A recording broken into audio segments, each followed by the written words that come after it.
Astra Abyssosque. What can I do for you, traveler?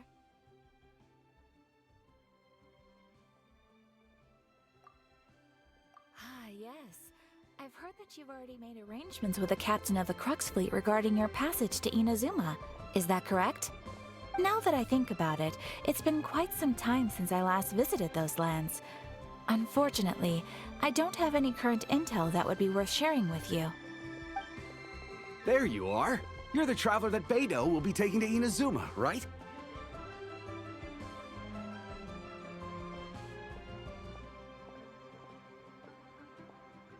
Oh, is that right? Well, it's an honor to meet you. The fleet has nearly completed reprovisioning. Once the crews have taken a head count, we can get underway. Captain Beidou sent me to come get you. We'll weigh anchor as soon as you're aboard. Seems Beidou is the captain of her word. Of course! There are many things that the captain insists upon. I'm sure you'll see for yourself once you're on board. So you'll be heading off then? I suppose congratulations are in order. Whether the journey before you leads to the heights of the heavens or the depths of the abyss, each step you take is another achievement.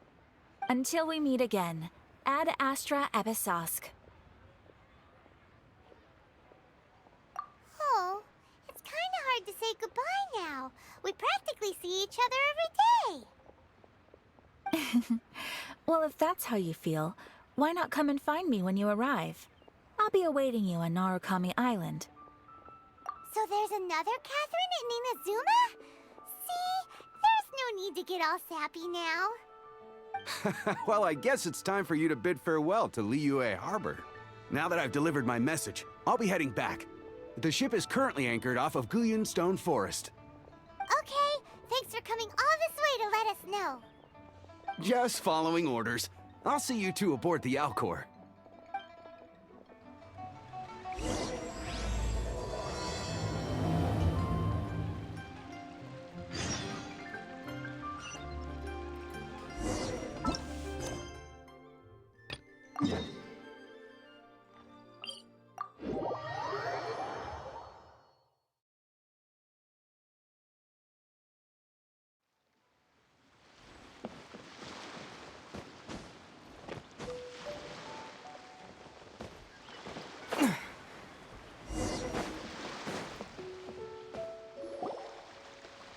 Ah, you finally made it. All these years, come rain or storm, the Crux fleet has never suffered a delay. If it were anyone else, I might have set sail already.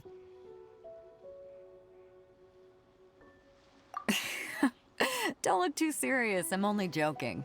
You're just on time. The crew have just finished making final preparations. Well, now that everyone's here, we set sail for the land engulfed by storm and tempest. The nation of eternity. Anchors away!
Ahoy there.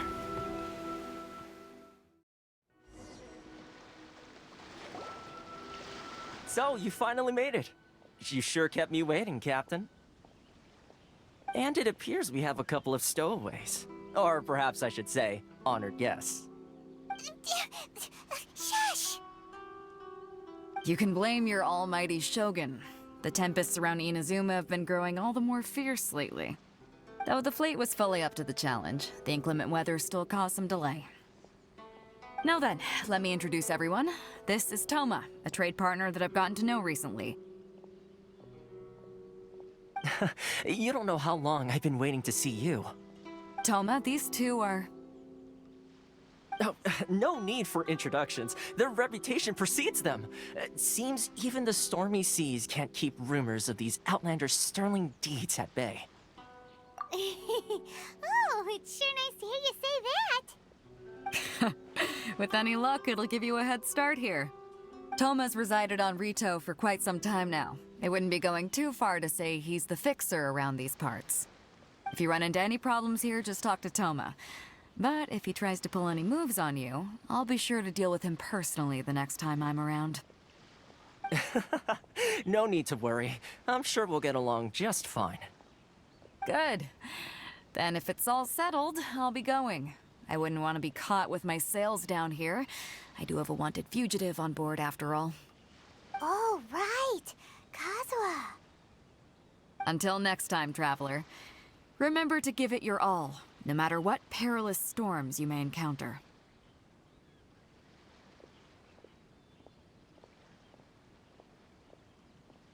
Fair seas, Captain Beidou. Bye-bye!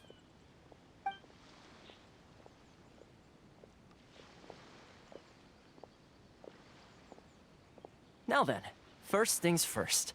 We need to go get you registered at the border checkpoint. Paimon thought we were supposed to be keeping things on the down low. Are we just gonna walk into the government's hands? Don't underestimate the reaches of the Sakoku Decree. You wouldn't be able to avoid inspection even if you tried. So we have to play by the rules, even if we're kind of bending them.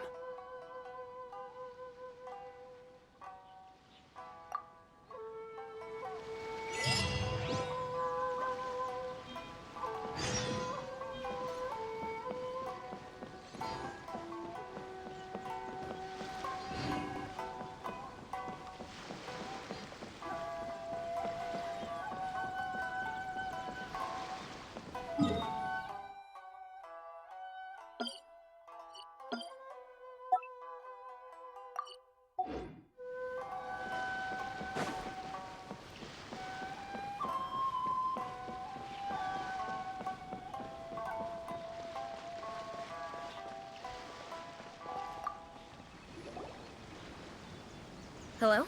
Please state your name, identity, and the purpose of your visit. Oh, except you, Toma.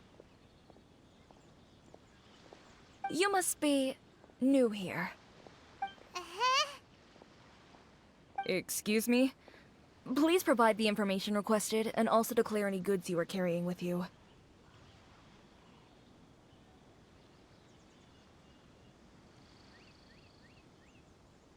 Currently, only members of the International Trade Association are authorized to engage in the import and export of goods. Do you have your trader's permits?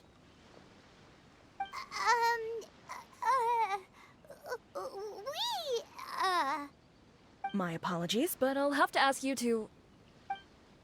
Here are their entry papers, for your kind perusal. What? Ugh, take your time. No rush or anything. I just wanted to see what you'd say. Sorry about that.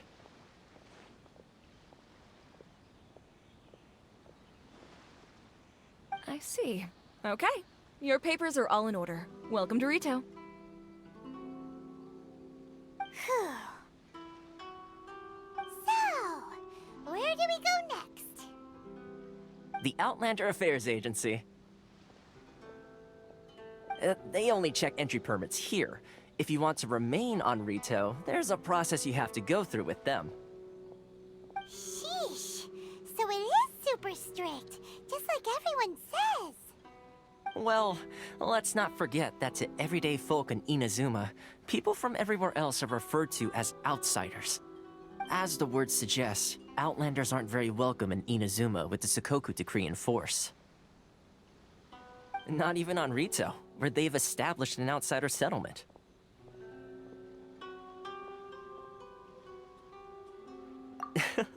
I like how you think. I've got a feeling we're going to get along very well. Now, let's head over to the Outlander Affairs Agency. Most of the current rules were put in place by the administration of Rito, the Kanjo Commission. The Kanjo Commission? Yes, one branch of the Tri-Commission of Inazuma, responsible for growing and managing the nation's wealth. You really haven't heard of it before?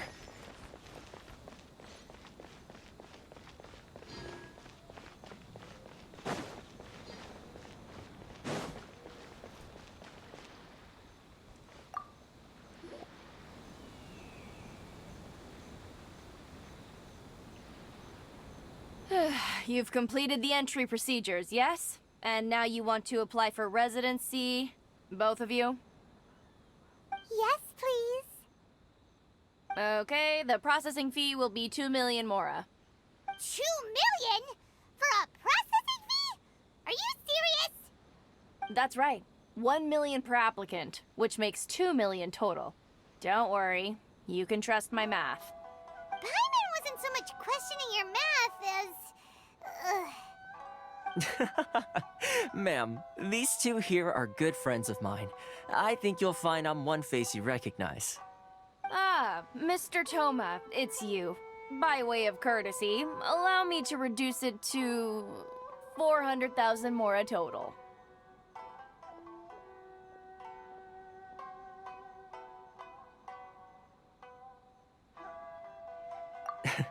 Thank you ever so much, Miss Eureka. But as this is just a processing fee, I think 600 mora should cover it if I'm paying on their behalf. I'll treat you to dinner too. How does that sound? That's not how you haggle! By all means, bargain the price down, but... All right then, as you wish, Mr. Toma. I will make a record. Much obliged.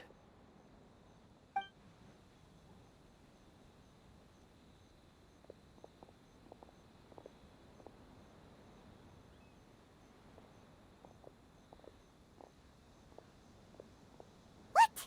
She went from 2 million down to 600? There's something seriously wrong with people's sense of finance around here! It's not as mind-boggling as you think.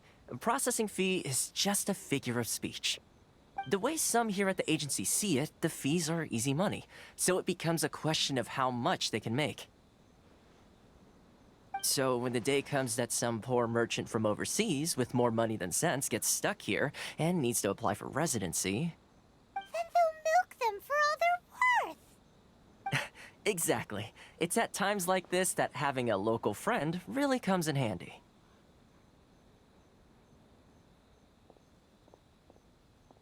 Yes, but when you're an outlander in Inazuma, far from home in this close nation era, there's very little that can be done about it. The most that overseas merchants can do to look after themselves is stick together. That's how the International Trade Association came about. So it's a trade association built by and for Outlanders? Yep. And as well as advancing commercial interests, the association provides help, support, and structure for Outlanders trying to survive on Rito. Essentially, it's an association devoted to both commercial excellence and survival skills.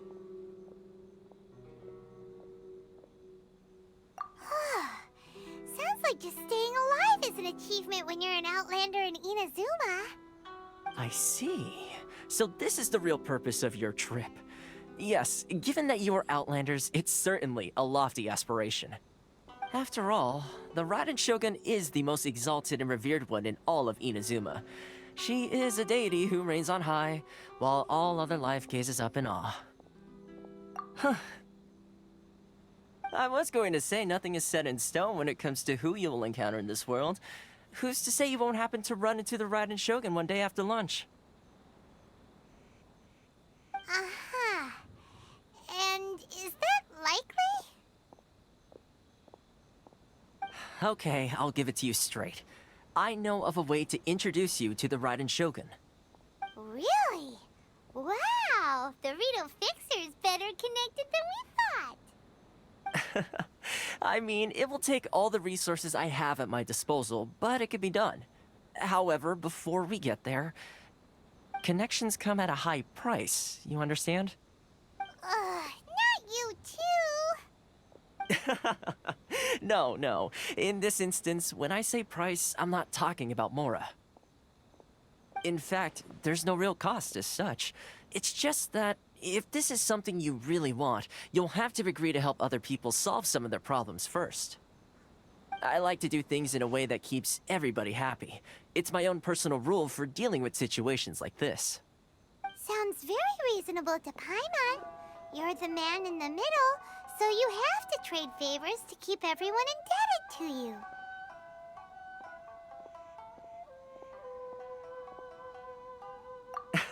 Why do I get the feeling you're making me out to be some sort of crook? Never mind.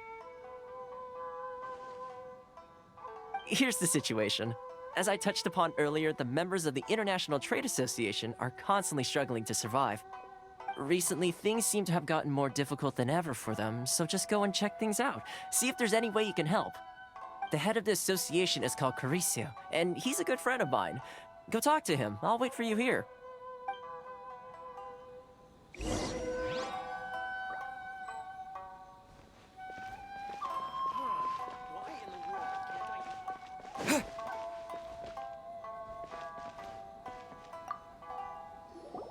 Huh? Hello there. You must be seeking refuge with the International Trade Association. The Outlander Affairs Agency took you for all you're worth, I suppose. Good. That's a relief. You need to be careful, or you'll find yourself losing your savings all at once. We heard the association has been having some difficulties lately. Is that true? Yes. Left, right, and center. Obstacles at every turn. But that's nothing new for us. The Sakoku Decree certainly makes things difficult for anyone who wants to come here from overseas. But it's not the root cause of our woes. The Sakoku Decree might restrict our scope of activity, but in and of itself, it doesn't stop us from being able to enjoy a comfortable existence. No. What's really squeezing us Outlander merchants dry is those Mora grubbers from the Kanjo Commission. Oh, of the 3 commissions, that's the one that oversees everything on retail, isn't it? That's right. They impose astronomical tax rate, unbelievable regulations, and that's not the worst of it. They just issued a new tax decree recently that, for some reason, completely changes the way we pay our taxes. It used to be Mora, but now it's something called Crystal Marrow. Crystal Marrow? What's that? Something that most of us in the association had never heard of before either, until the new decree came along. Eventually, one of the older Liyue merchants recalled that he once shipped a batch of it to Snezhnaya in his youth. So, in order to pay our taxes, we began an arduous search for this crystal marrow. But then we found we'd only managed to create a bigger problem for ourselves. The rising demand for crystal marrow drove the price higher and higher. Now there's only one vendor who even has it in stock. We can't get a hold of it anywhere else. Isn't that what they call a monopoly? Exactly. So this vendor keeps pushing the price up, and we have no choice but to buy from them because the tax decree forces us to. It's a vicious cycle. The consequence of which is that our taxes will soon exceed our profits. And once that happens... We've tried communicating with the Commission directly. But this is a nation where the cries of a few struggling merchants will never be heard over the ever-present roar of thunder. Fontaine, my dear homeland. I miss you an awful lot at the moment. Sounds awful. They're really bleeding them dry. What do you think we should do?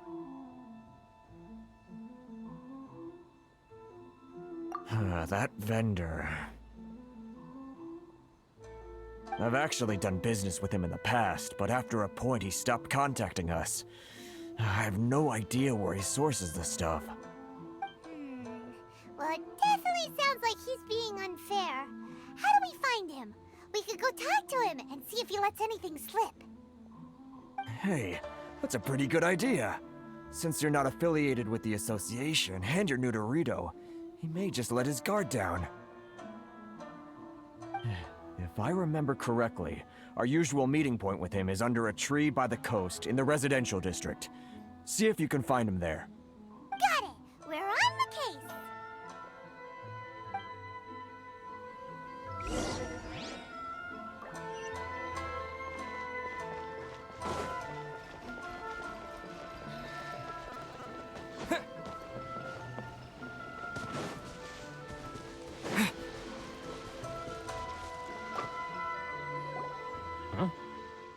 I don't think I recognize you. Are you new arrivals? Haha, very funny. Real fixers don't need to refer to themselves that way. I wasn't born yesterday, you know. So, what do you need with me?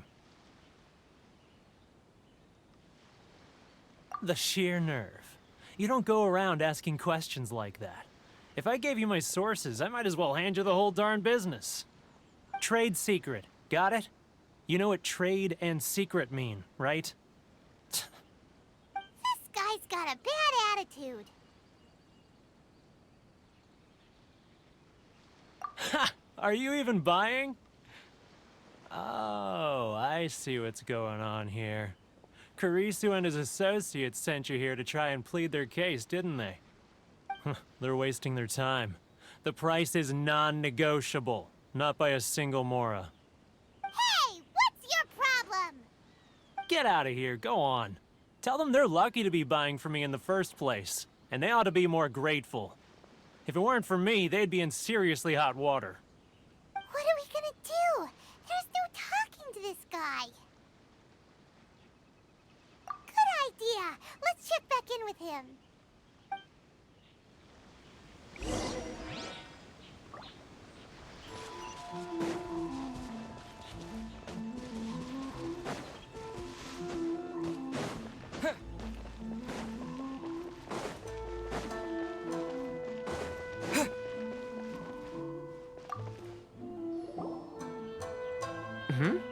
That was quick. You resolved it already? Actually, we're having a little trouble. No? Well, by all means, tell me what you need. I'll help as much as I can. Getting you to go fixing things when you've only just arrived is quite a demand. Oh, that guy? I'm familiar. He used to be a bit of a sorry sight, selling shells that he'd collect on the beach just to get by, but he seems to have suddenly shot up in the world recently. I can only assume he must have found himself a patron after leaving the International Trade Association. Huh. You're saying he used to be a member of the International Trade Association? So he's an Outlander too? Yes. Couldn't you tell when you spoke to him?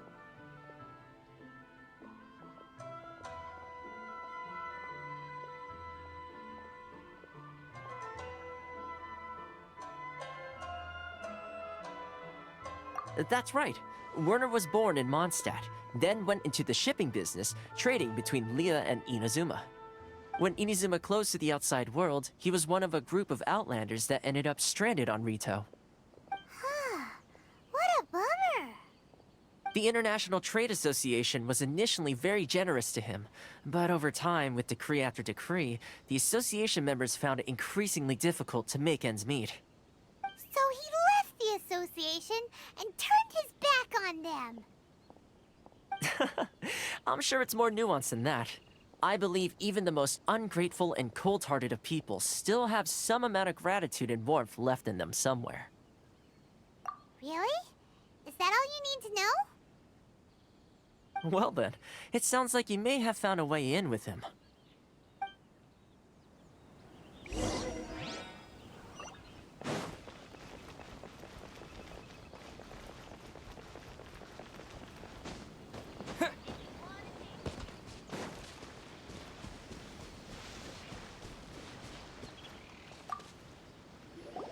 What are you doing back here? Just because I got plenty of time on my hands doesn't mean I want to waste any of it talking to you.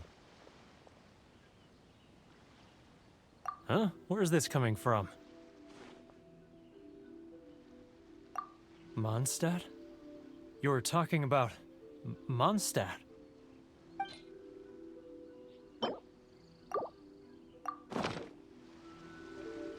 Goodness, I can sense it now. So familiar, but I can't remember the last time I was there. The scent of Mondstadt. Oh, how it takes me back. Oh, my hometown, the home of freedom. How I long to go back and visit. Oh, it's working! So, trying to play my heartstrings like a liar, are you? I know what you're up to. Huh? What is this? What are you up to now? Just close your eyes already! You mean the sound of the ocean?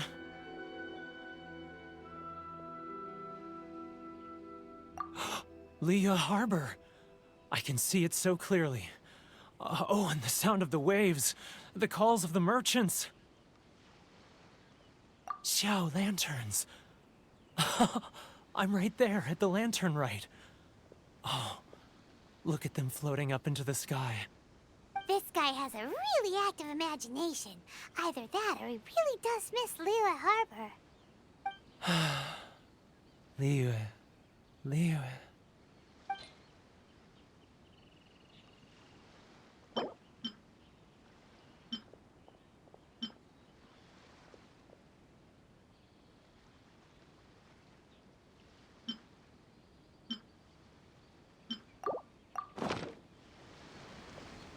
Wait.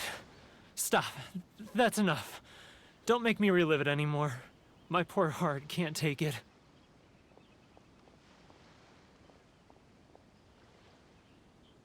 You mean the folks from the International Trade Association?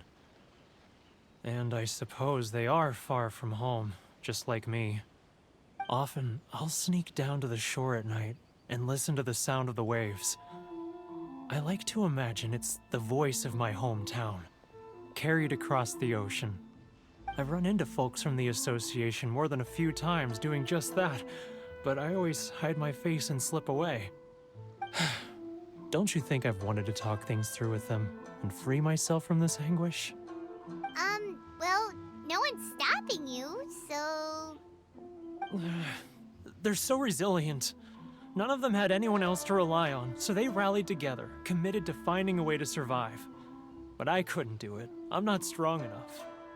So I caved. Those people, they'd make the smallest of promises, offer the most measly benefits, and I'd do whatever they asked of me. And make Mondstadters look like the worst people in the world. All right, I'll tell you the whole story. It's eating me up inside, and I can't take it anymore. You ready to talk now?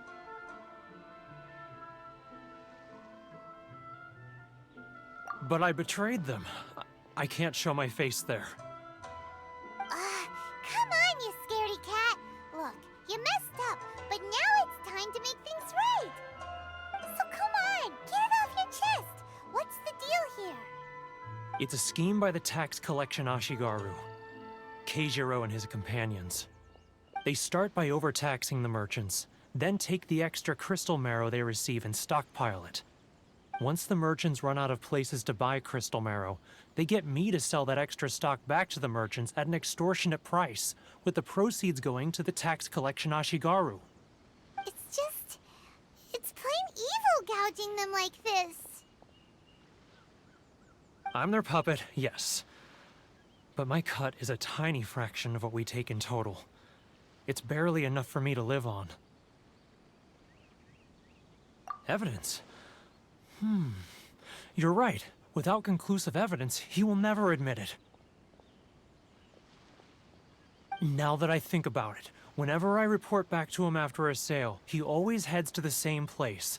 It's always made me suspicious. As it happens, I handed some Mora over to him not long ago. I can show you where he went if you want. Really? Well, then there's no time to lose. Let's go.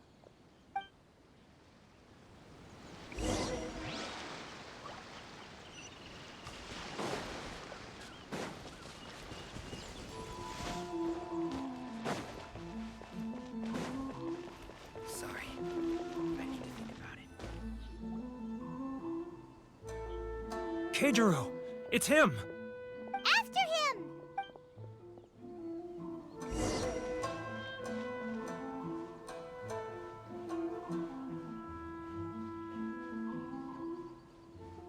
If you want to taste Mondstadt's great wine, Should I close early?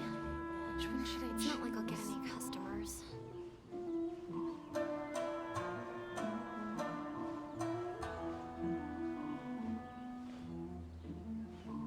Ah, Ryoko, how's business?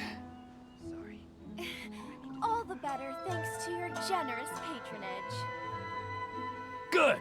Thankfully, I earn plenty these days. Oh, but of course, tax collection is difficult work. Should I close early? It's not like I'll get any customers. Now, who else is behind on payments? Let me think. Yes, the Trade Association clique still needs to be brought into line. he's getting further and further away! What was that sound? Shh! Quiet! Don't let him find us! Must be hearing things. Ah, drat, I'm behind schedule. I need to hurry.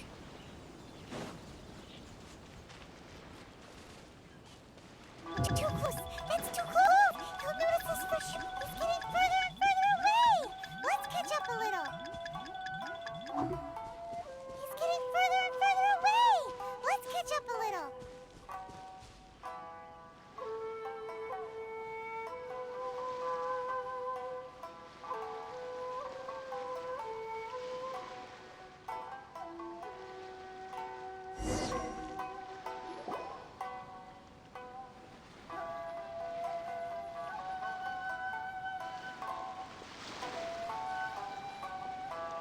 What could he be doing at a place like this? It looked like he buried something over there, didn't it? Why don't we take a look?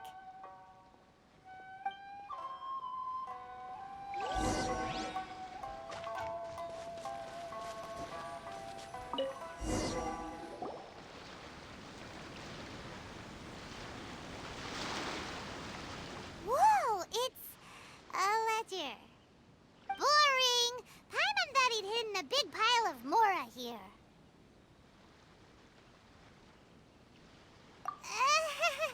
Yeah. Let me take a look here. Ah, yes! This is what we're looking for. A clear and complete record of every single transaction, each one proof of his guilt. Great! Well, now we have our hard evidence. Let's go tell Karisu the good news, shall we? I'll say goodbye to you here then. Huh? You aren't gonna come with us? I need a little more time before I'm ready to face the head of the association. I'm sorry. Huh. Poor Werner's a pretty awkward guy, huh?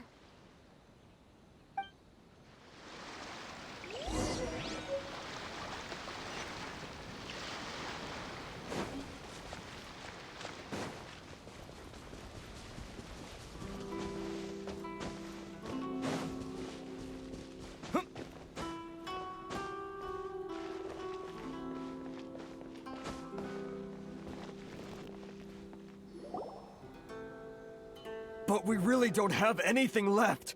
If this keeps up, our sales will come in at a loss. There'll be nothing left for us to do but starve. You know the decree. The rules are the rules. No discounts, no exceptions, and no excuses. And who are you? Another new member of the association? It just so happens that we found your little ledger, so now we're here to tell everyone all about how you embezzled crystal marrow to sell it right back to the taxpayers. Huh? Is this true? You've been swindling us! Well, you see, the taxes, Let me take a look at the ledger.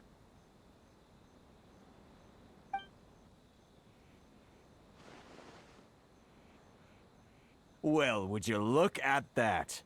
Every payment the association has made is right here in your personal ledger.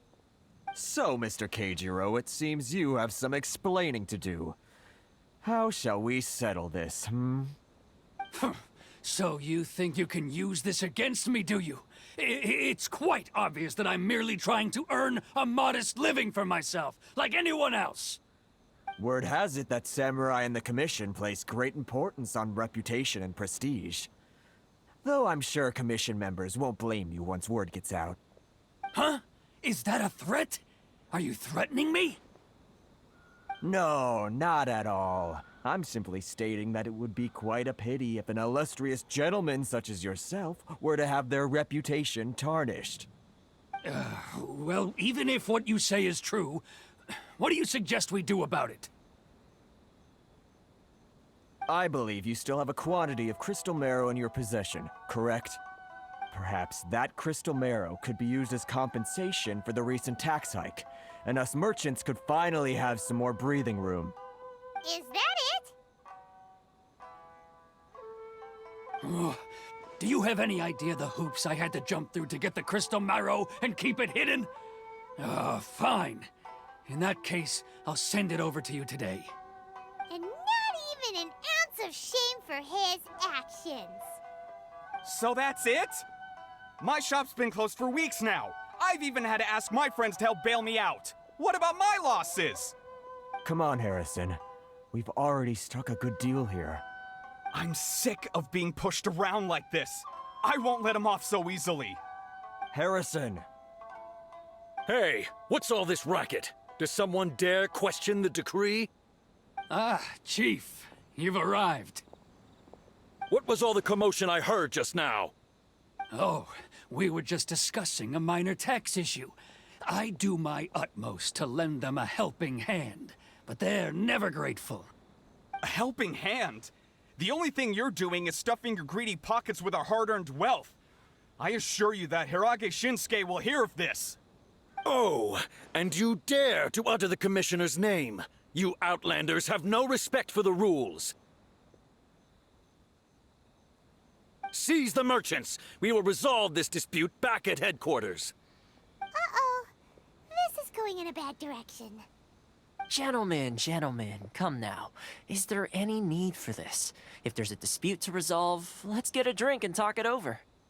Who are you supposed to be? And why in my right mind would I join you for a drink? Ha! You never heard of the Fixer? Here's my card. Huh. You're from the Yashiro Commission. Shh.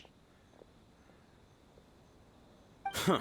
Well, this is Kanjo Commission territory. However powerful the Yashiro Commission may be, you have no business meddling in Rito's affairs. Of course not, of course not. Still, perhaps you could show the young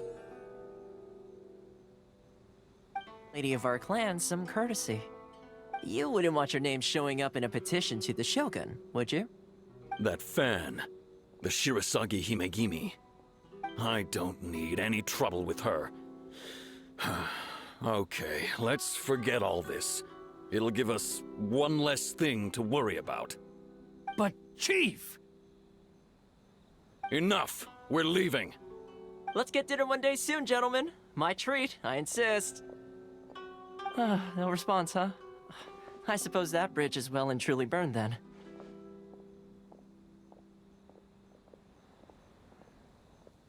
Thank you so much, Toma. But I'm sorry your relationship with the Kanjo Commission had to suffer for our sake. Hey, I was joking. It's a small price to pay, and you're more than welcome. If there's anyone you should be thanking, it's the Traveler. He's the one who found a way to turn things around. If nothing else, I'm sure the tax collection Ashigaru will tread a little more carefully in the future. Toma? What was all that? Shh, not here. Too many people listening. Let's move somewhere else.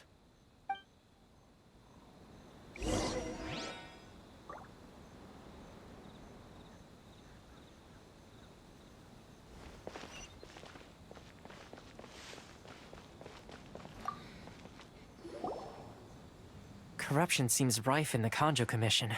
They truly are rotten to the core. All right, time for me to answer your questions. What would you like to know?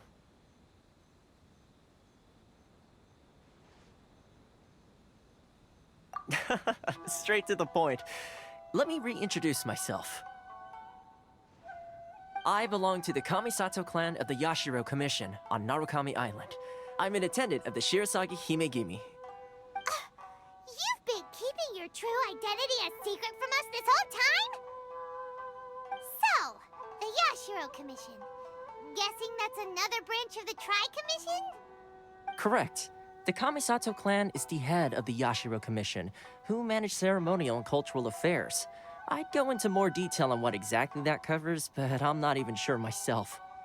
I'm just someone who was fortunate enough to be taken in by the Kamisato clan. My role is to take care of the daughter of the clan, Kamisato Ayaka, also known as the Shirasagi Himegimi. Seems like she must be super famous in Inazuma, given the reaction of those guys just now.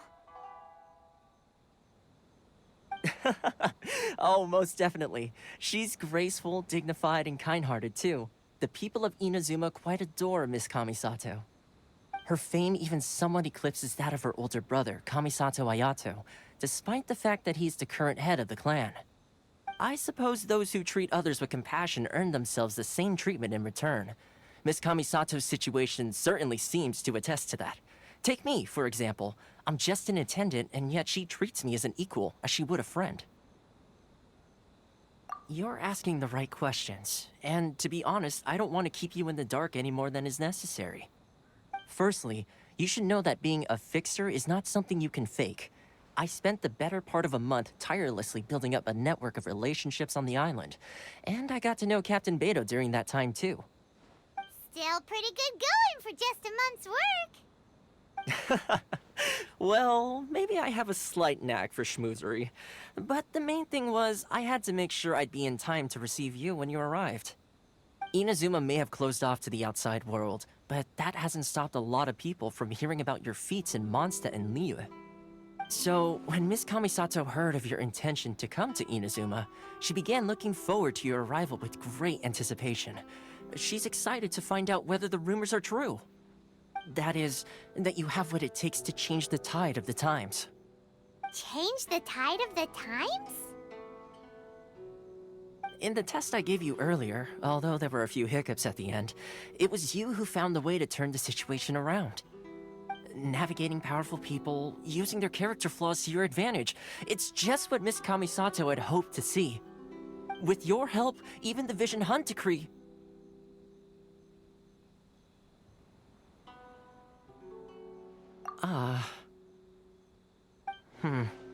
That's an unexpected development. Perhaps our sources were misleading.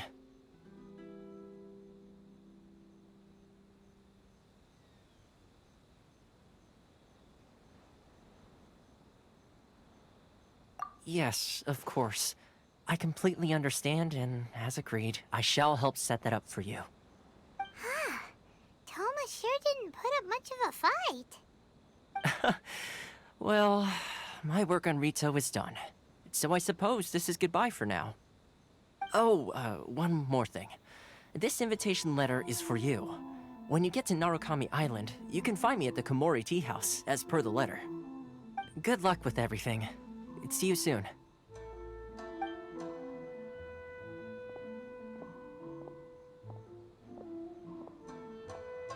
Toma's not such a bad guy, huh? We should get going.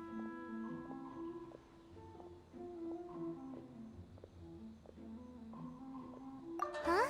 What's up? Oh, right!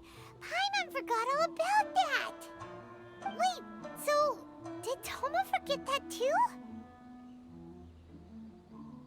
Oh, darn it! No wonder he was so matter-of-fact about the whole thing! As soon as we get off Ritu, Paimon's going straight to Komori Tea House to settle the score! Well, guess we should give it a try. Let's head to the border and see how far we get.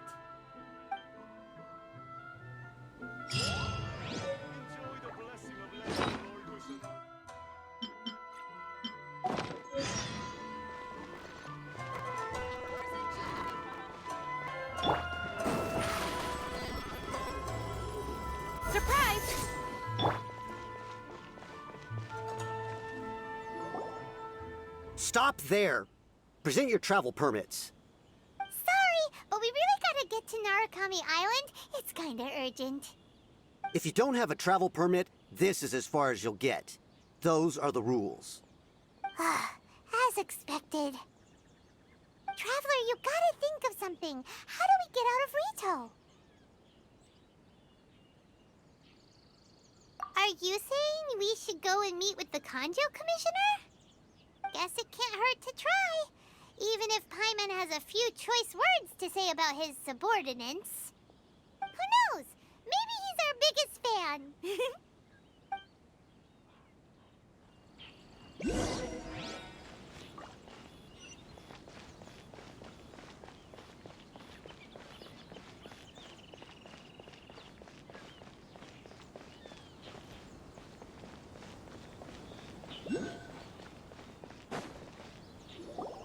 Halt! This is the Kanjo Commissioner's office. No trespassers.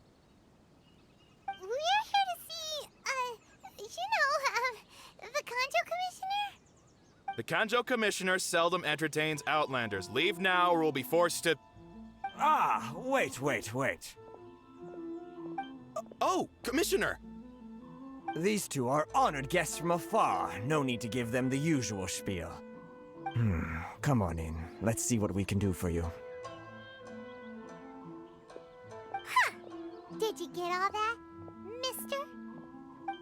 My sincere apologies.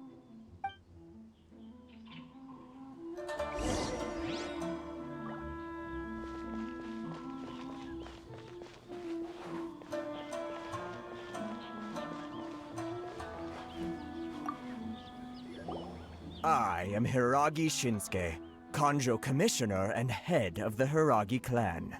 It's an honor to meet you both. Nice to meet you, sir.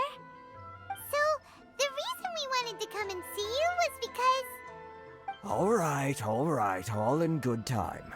Two travelers renowned far and wide have shown up to see me, and I should very much like to make their acquaintance. Let's not limit this to business only. So what you're saying is, we really are pretty famous, huh? Absolutely. How many other people in the world have what it takes to knock the wind out of Storm Terror's sails and put the Overlord of the Vortex back under the sea, eh? Exactly! Paimon thinks you make an excellent point. And I hear you also foiled a Fatui plot in Liyue Harbor. Even beat one of their harbingers in a duel. Is that true? Whoa, you heard about that too? Yep, it's true, all right. As I thought.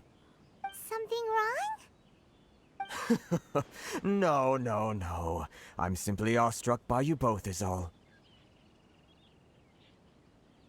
Rito is greatly honored to have you visit us. One other thing I heard about you is your great zeal for helping other people. This makes me wonder whether you might be so kind as to render your assistance to the Kanjo Commission. Oh, sure, no problem. Whatever you need, right? Excellent. Well then. You must know the Qingxin. A flower grows on the mountaintops of Liyue. Yep, we've picked a few of those before. So, you want us to go back to Liyue? Yes, bring me 300 Qingxin, would you? Freshly picked, I mean. Did Paimon hear that wrong? Too much trouble, is it? I see. Then how about this? We have a few items that need delivering. Perhaps you can help with that? That sounds much more like it. 709 letters to be precise. Hey, what gives? How come you don't have people to do that already? Terribly sorry. We're just a little short on people lately. What sort of an explanation is that? Traveler, what are we going to do? Should we really help this guy?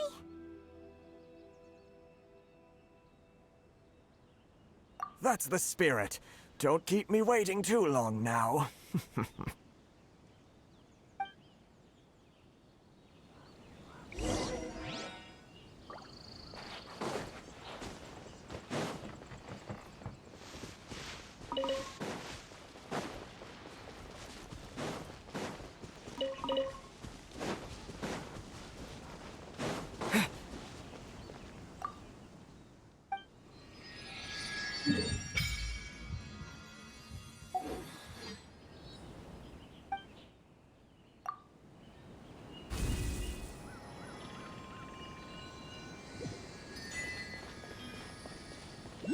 Yeah! Step on up!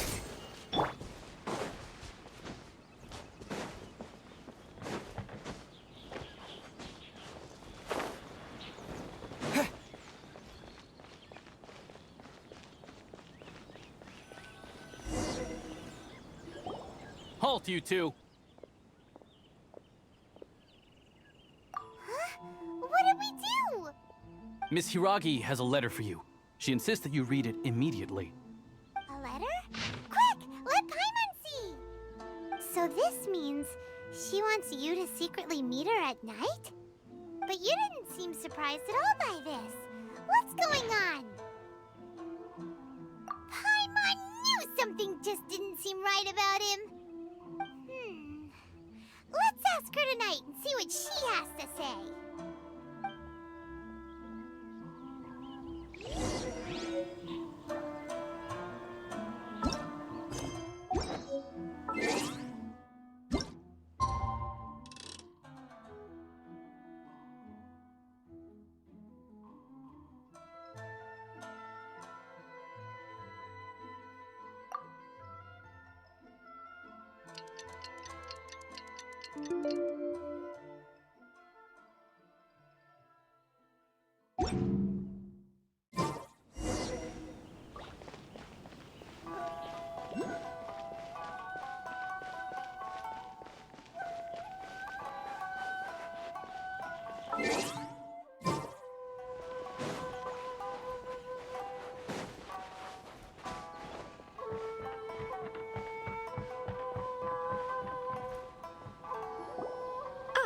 You finally arrived. Allow me to introduce myself. I am Hiragi Chisato. This is technically the second time we have met. It's a pleasure to see you again. Wow. She's the daughter of the Hiragi clan, all right. No need to be so formal. I've long marveled at your accomplishments, and at last we have the chance to meet. Is it Paimon, or does something seem a bit off here? The reason why I wanted to secretly meet you here is, well, I feared that I might never have another opportunity to discuss this with you. Discuss what? Ahem. I should like to ask for your help with delivering a letter. Like father, like daughter. Couldn't you be more original? No, you misunderstand me. Please, allow me to explain. I was hoping that you could deliver a letter to Narukami Island in my stead. It is to be given to Kujo Kamachi of the Tenryou Commission. My father has always forbidden me from communicating with him. He knows that there are prospects for my marriage that would better serve him politically. But my heart is with Kamachi. There is no one who would dare defy my father's will on Rito, but you are Outlanders. Outlanders seeking to get to Narukami Island. It would be regrettable to let such an opportunity pass. Oh, Paimon gets the whole picture now. Of course, in doing so, I will also do everything in my power to help you leave Rito. That is my promise. To be perfectly honest, as long as you remain in Inazuma, my father will have no intention of letting you leave Rito. Yeah, we figured as much. It was pretty obvious he was just trying to hold us up here. I secretly overheard a conversation between my father and a very arrogant-sounding woman just a few days ago. They seemed to be discussing how to keep you here on Rito. In fact, it was the first time I had ever heard my father speak so respectfully to someone who wasn't the Shogun. We don't have much time. I'll tell you my plans to help you off the island. It just so happens that a shipment of goods is... Very well. I'll be waiting for you at the border. I'm counting on you to deliver my letter.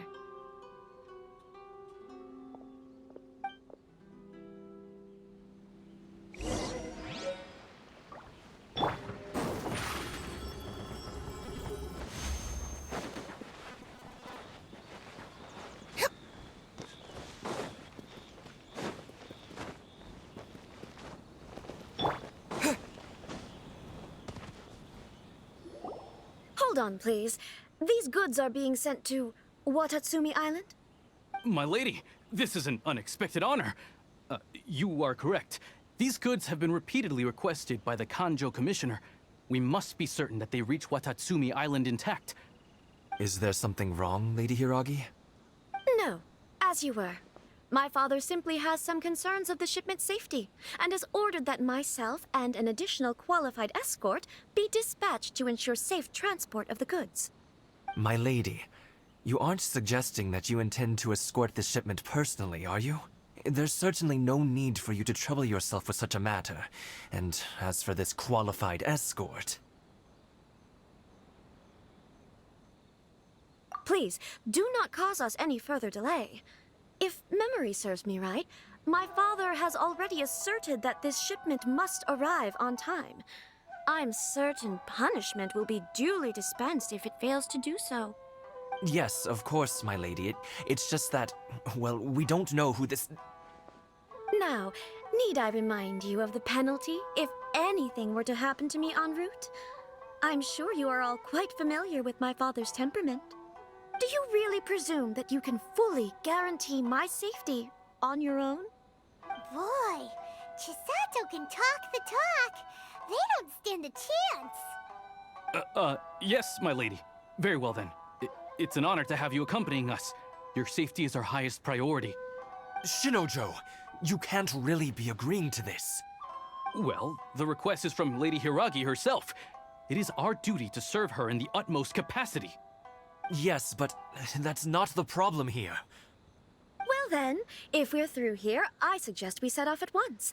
Dawdling will only allow potential thieves more time to prepare, no? Yes, my lady. You heard her. There's no time to lose.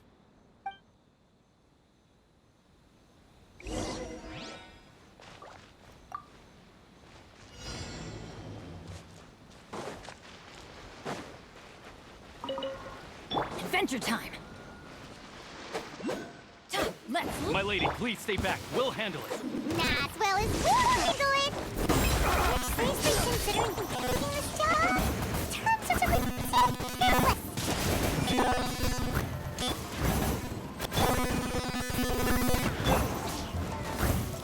Lightning flash! What?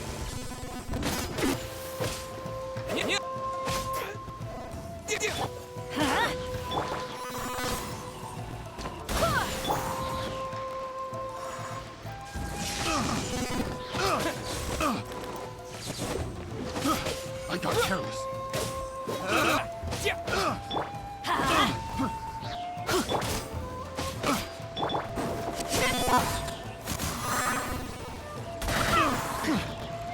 Let's light it up! Following thunder! Team hardest trick work! Freeze! Right! I got careless. There's no end to this.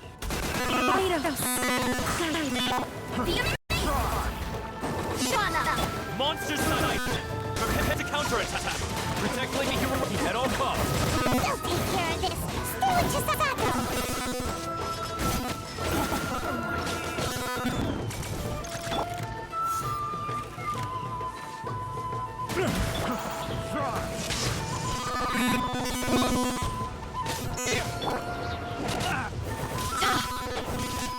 Go in it!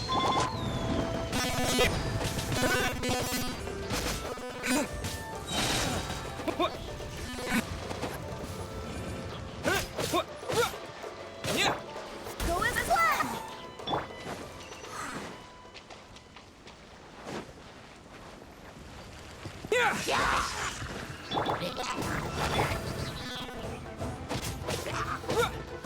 Watch out! More monsters inbound! Lady Hiraki, stay close. No more.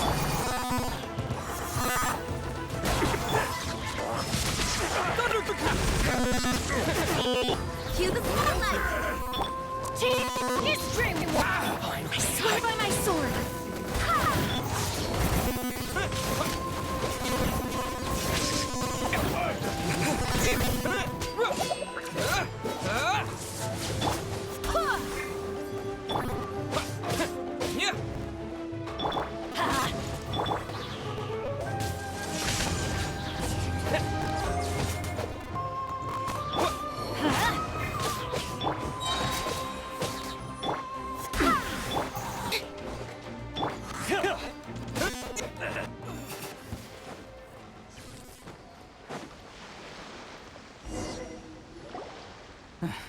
We can take refuge in the village up ahead.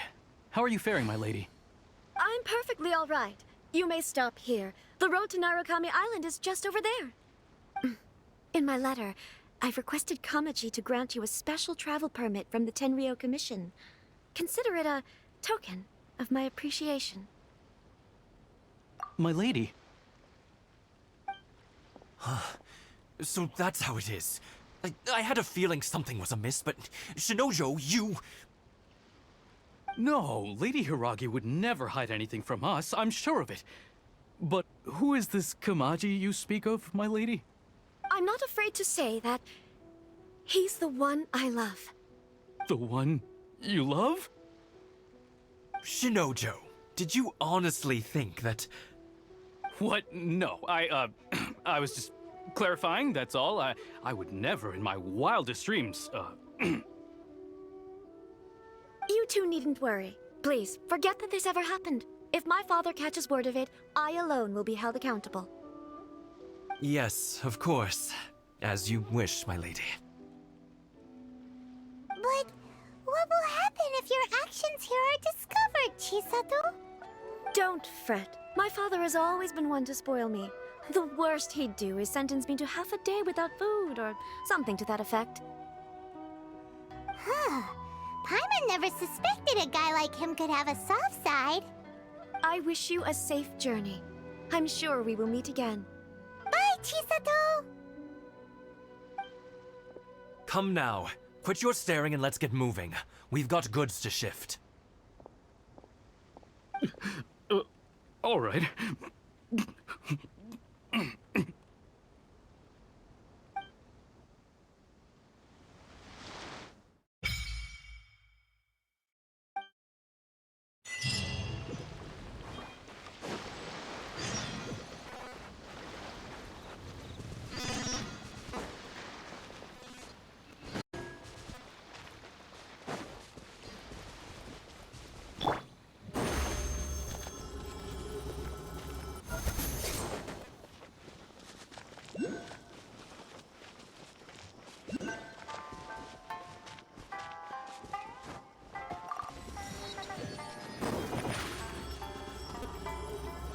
Surprise!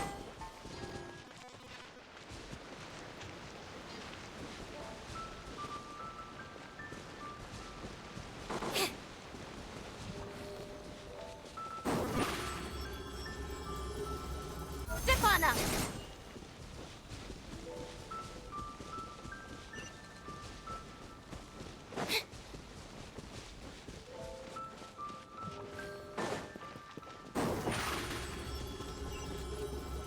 Over here!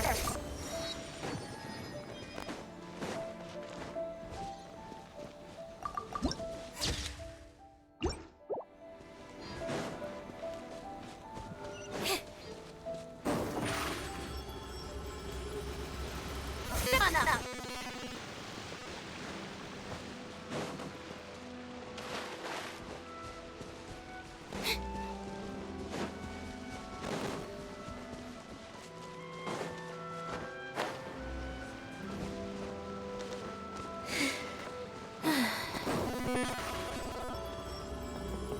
Over here!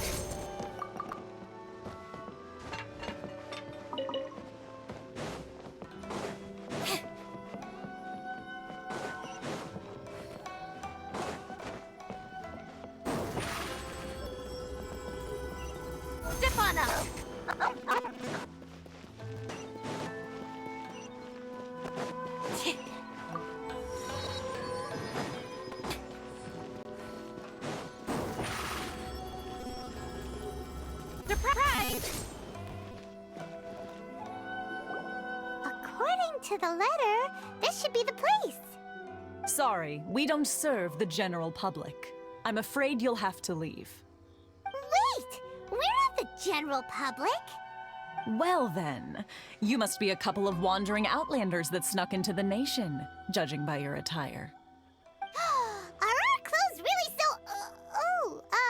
what Paimon means to say is... The Yashiro Commission's seal. This must be from Mr. Toma.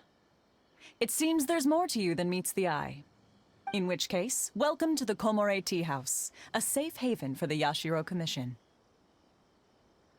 Well, that sounds more like it.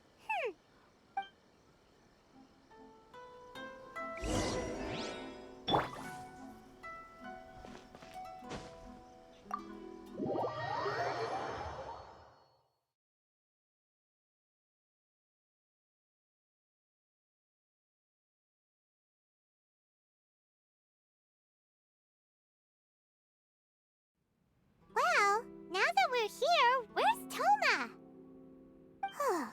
Paimon doesn't see him anywhere. Do you think he forgot his promise to meet us? Who forgot their promise? I was beginning to think you'd forgotten about me. What? Is that dog talking to us? Relax. No need to look so surprised. I take it this is the first time you've seen me in this form? Huh. So you didn't see anything like this when you were in Liyue Harbor? Now that you mention it, this does suddenly seem less out of the ordinary.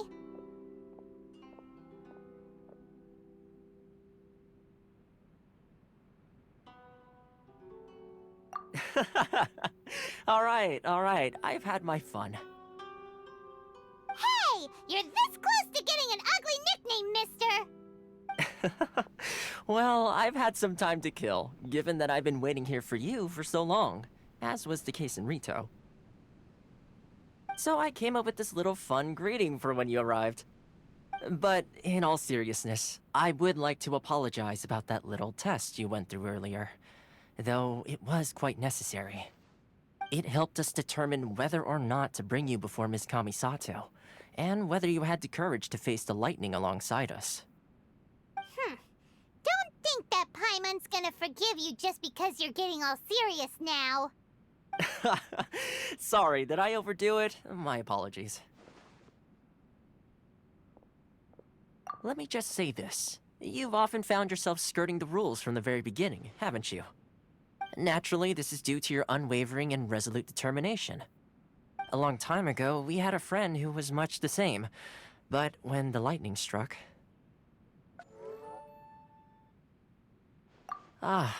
so you've heard of his story. His light still burns all the more brightly. Yes, of course. I will bring you to the Kamisato residence where the Yashiro Commission is located. But before that, there is one other place I was hoping you both would accompany me to. Oh? Where? I would like you to come with me to the statue of the omnipresent god. It's still under construction now, but you can already see it from practically anywhere on Narukami Island.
sure feels gloomy.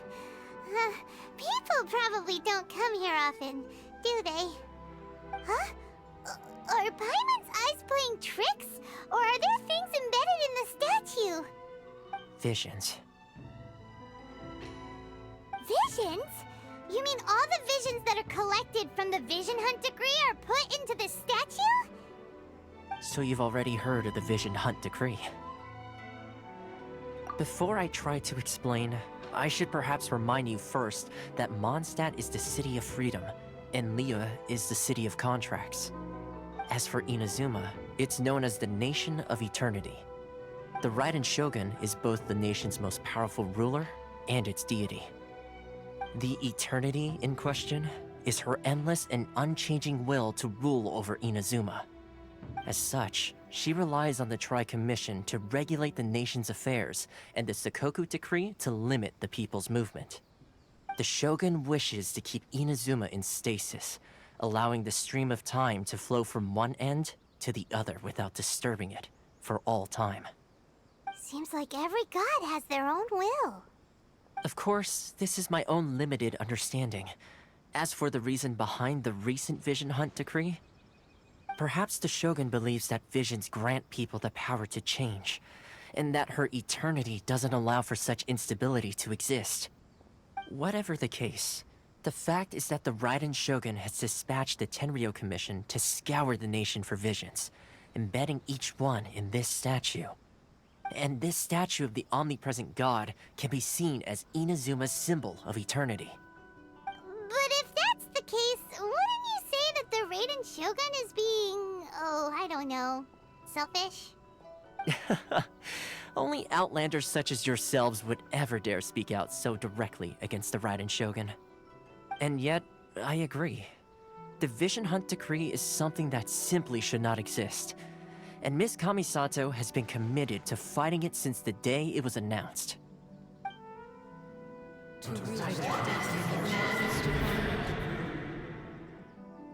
Huh? Hey, are you okay? You look like your mind is elsewhere. Sound? What sound? I didn't hear anything. Did something happen? Yeah, you touched the statue, and then what? Aspirations? That would seem to confirm the saying. Have you heard it before? That when a person's ambition reaches a certain strength, the gods look upon them with favor. That is where visions come from. In other words, a person's vision represents their ambition. So if what you just said is true, then the ambitions of these people are stronger than I imagined. All right, time for the next stop on our tour of Narukami Island, the Kamisato residence. Finally!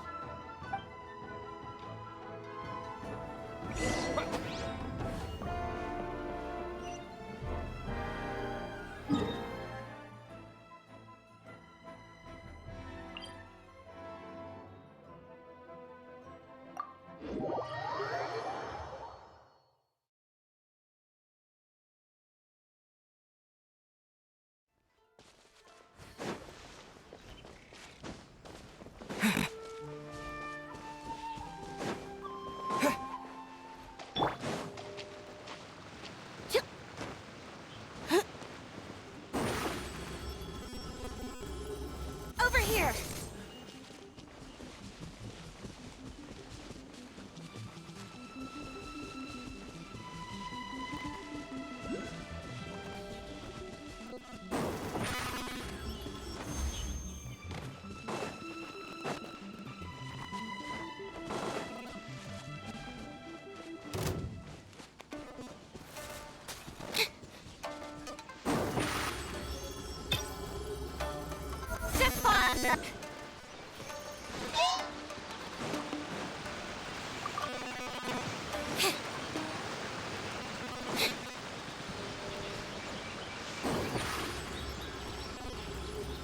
Over here!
kind of place where the big shots of Inazuma live, huh?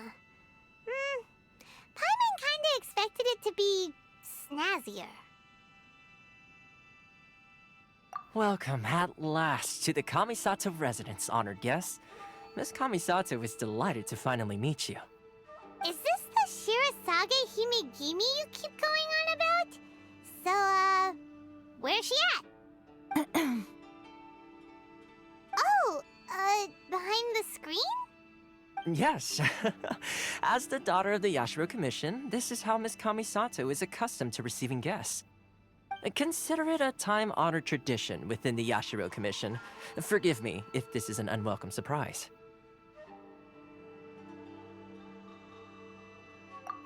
Makes sense. She's a super important person after all. Please forgive my lack of courtesy for receiving you in this fashion, especially following such a long and wearisome journey over the sea. I have awaited your arrival with great anticipation, and Toma assures me that you do indeed possess the power to change the tide of the times. At present in Inazuma, in the name of the Vision Hunt Decree, the people's aspirations are being senselessly trampled underfoot. Though the Yashiro Commission serves the Shogun, it is the people with whom we share close bonds, given the contact we are required to have with them in the performance of our duties. A commission's power rises and falls with the trust of their people. Thus, we cannot remain indifferent to this situation without also remaining indifferent to our own fate. Traveler, lend us your power, and we can...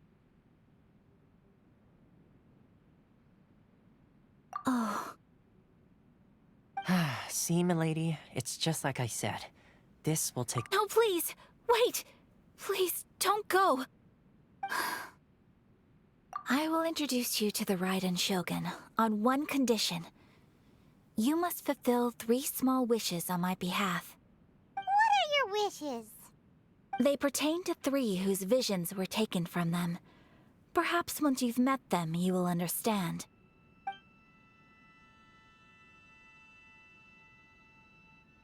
A warrior who guards a village, a former samurai who helped carry out the Vision Hunt Decree, and a swordmaster determined to become the best in the world. Does Paimon get that right? Correct. Please do all you can to help them. I will await your return here. Then you have my gratitude. I'm sure you'll do great.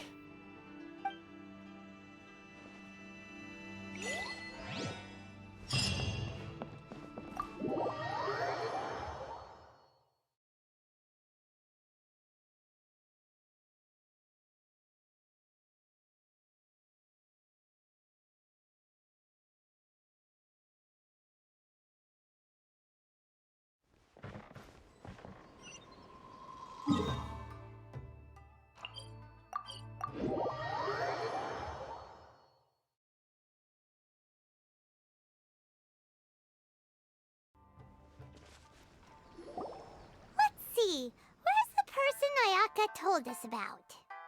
Why are you doing this? Why leave all of a sudden, after all these years? Precisely. It's much too sudden. We've had no time to prepare. The children are desperate for you to take them out to play. Please, we urge you to reconsider. That must be the guy Ayaka told us about. Let's go over and see.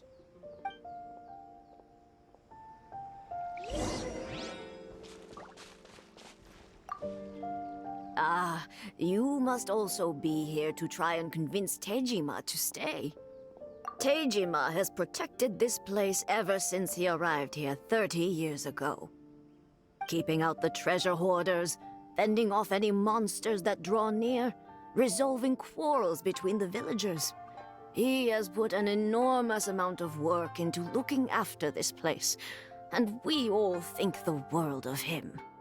But now, all of a sudden, he says he plans to leave us. We can't help but wonder, was it something we did? We will gladly apologize if that's the case. All we want is for him to stay.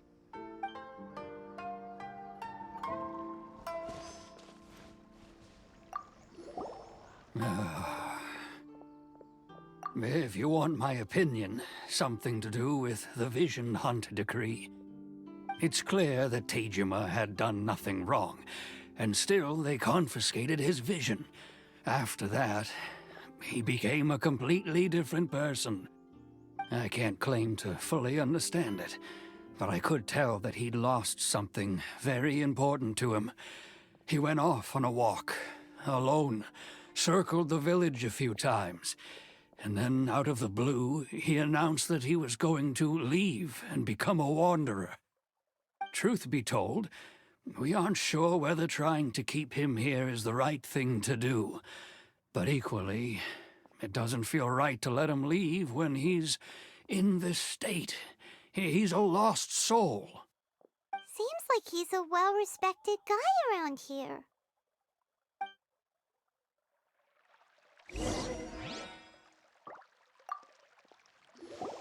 You must be Tejima. So what's made you want to up and leave all of a sudden? Me? It's not a question of why I want to leave, but a question of what reason I would have to stay. True, but that's not why I chose to stay here. And what made me want to come here 30 years ago? And why have I never wanted to leave in all that time? I don't have answers to those questions because I can't remember anymore. Ever since they took my vision away, it's like a slice of my memory is gone. In the past, I knew I wanted to stay here. But whatever resolve I had then, it's gone now. So I thought, what's to stop me from moving around instead? The emptiness inside me will be there either way. Okay. Well, in that case, if we help you rediscover the reason you chose to stay, you won't need to leave anymore, right? But if you can't remember anything, it's not gonna be easy. Oh, maybe if you just try a little harder to remember, then it'll all come flooding back? Oh, that reminds me. Last time I brought Tejima some fruit, I do believe I saw him writing in a diary.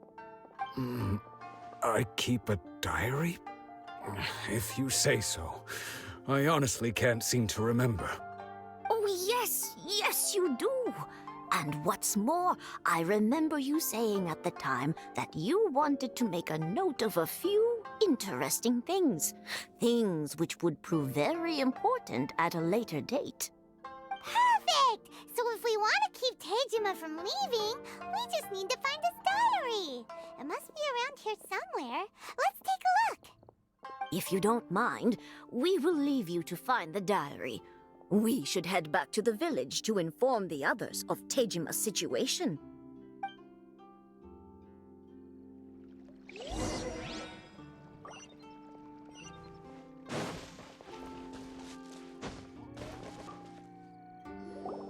This looks like Tejima's diary. Let's see what we have here. Today, the villagers and I got together to cook dry braised salted fish. I messed up and burned mine a little, so I had to pretend that it was black snakehead instead. Today, I helped rescue a kid who had fallen in the water. After I pulled him out, he told me that his best friend Bamboo was still in the water. I searched the water the whole afternoon before finding out that Bamboo was the name of his pet crab. I went kite flying today. The string broke, so I chased after it as fast as I could. I soon realized I was never going to get it back, so I just found somewhere to sit and watch as it flew away into the distance. Seems like your average diary of daily village life. Huh? Wait, there's more! I went to pray at the shrine again today and stayed there a while. The omamori you gave me has faded a little, but it is still my most treasured possession. Now that's the kind of info we're looking for. Time to pay a visit to the shrine.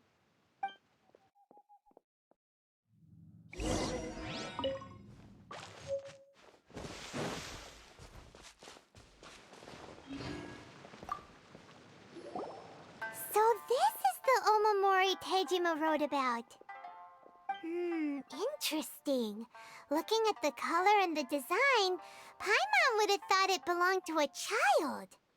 But anyway, if he had this with him all the time, there's a chance some of his elemental energy remained on it. Do you think that it might come in handy?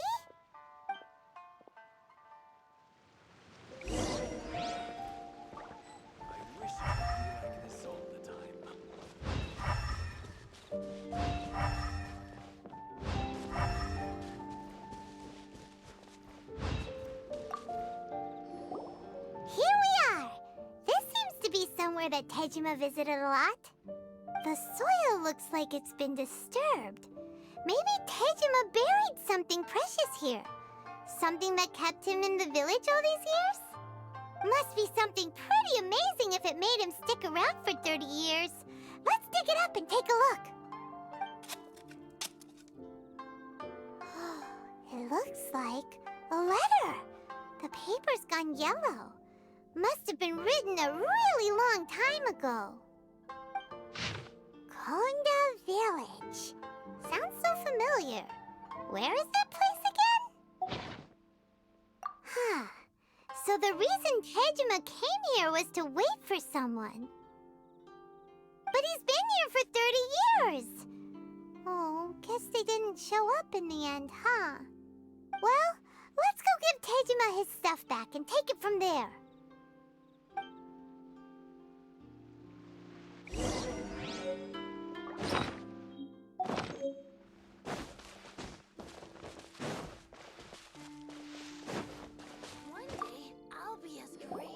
Well, I'll be. That's certainly my handwriting.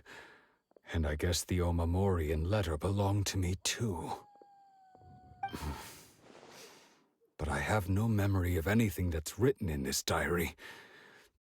Still, it's clear that I was waiting for someone here, and that I chose to wait for 30 years.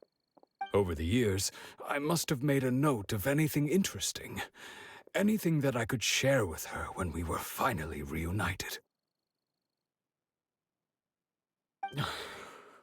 And just look at all the things that did happen over the years. The time has flown by so quickly.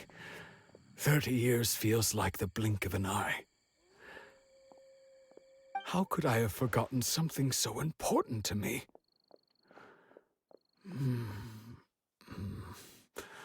Now that I think about it, when my vision was taken from me, it felt like I'd suddenly been hollowed out. Love, regret, everything I felt for her, it's all disappeared. No, not especially. After all, I've forgotten who she was. Her face, her voice, the things we experienced together. I barely recall any of it. It's as if she'd never been in my life to begin with. As if all these years have been nothing but a hazy dream. I think maybe not. If this is something I waited most of my life for, I suppose I should carry on waiting. Although, what if she were to turn up eventually, only to find I didn't remember so much as her name? Wouldn't that be upsetting for her? When I think about it like that, I do feel a slight tinge of sadness in my heart. How curious. Why am I thinking like this when I don't even remember who she is? It's just like that feeling of emptiness, the feeling that something is missing. Thank you both for helping me reconnect with my reason for staying here. I shall remain here and keep waiting for her. Tejima seems to be dealing okay, but still, it makes Paimon really sad. Seems it's just like Ayaka and Toma were saying. If you lose your vision, you lose all your hopes and dreams too. That certainly explains the state Teijimo was in earlier. At least we were able to help him, weren't we? Well, let's go find the next person. According to Miss Kamisato, the second one who lost their vision is a samurai from the Tenryou Commission. Whew! We're finally on our own way again! I suppose it's time we find Toma. Now, where did he say he would meet us again? Oh, right! Komori Tea House!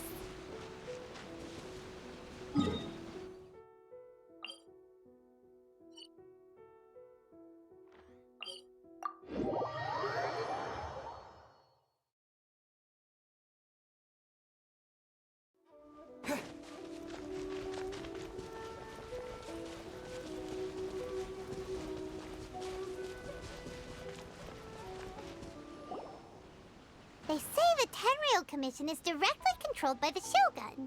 They're the ones responsible for maintaining law and order in Inazuma, the ones actually enforcing the Vision Hunt Decree.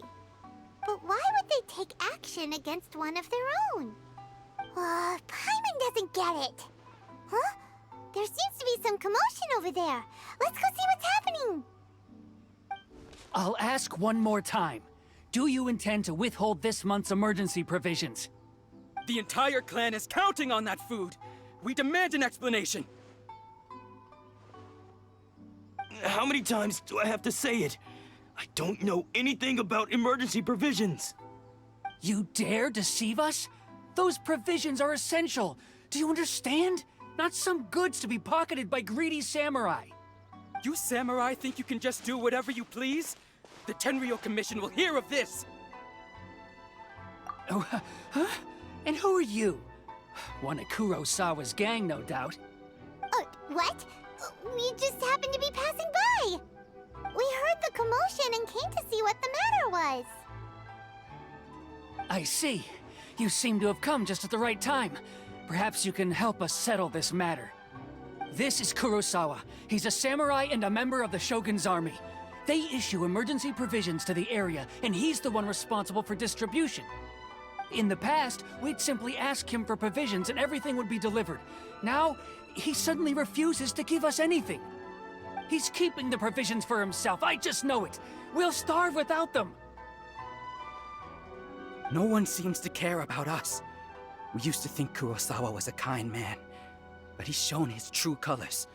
He's the same as all the other samurai. It's no wonder all the visions have been confiscated.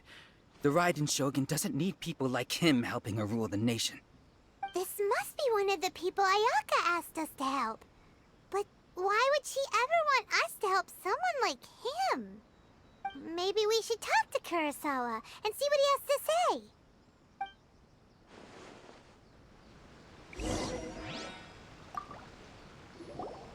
I've never even heard of these emergency provisions. I don't know whether it's rumors or whether they're trying to blackmail me. But either way, it's ridiculous. If I was hoarding supplies, would I still be the poor man I am today? My own family can barely get by as it is. Now, if you'll excuse me, I've got other matters to attend to. And that's the first bit of truth I've heard all day.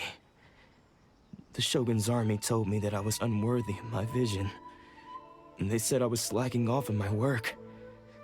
Apparently, I'd even disappointed the Raiden Shogun.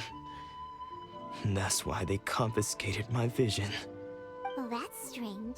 You were helping enforce the Vision Hunt Decree. Why would you be unworthy of your vision?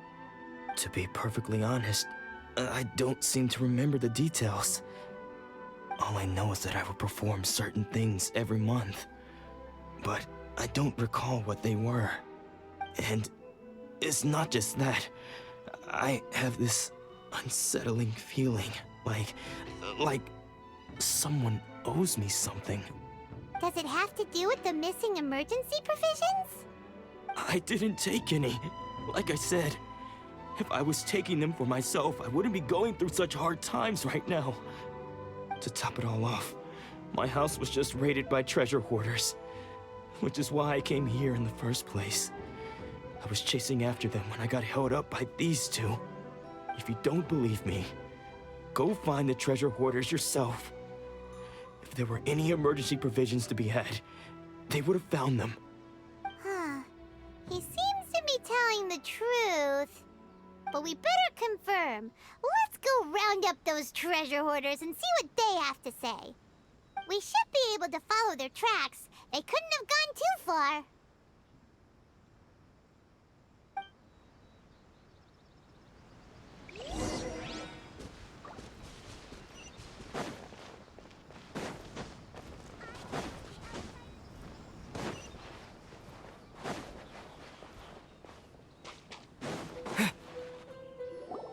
We really outdid ourselves this time. All those samurai houses packed with goods. We really hit the jackpot. I mean, besides that one house. You haven't seen anything yet. There'll be a lot more where this came from. Today's just the beginning. I'll be leading you all on an epic journey of pillage and plunder that will go down in hoarder history. You demand, boss! These seem like the treasure hoarders we're after. Let's teach them a lesson!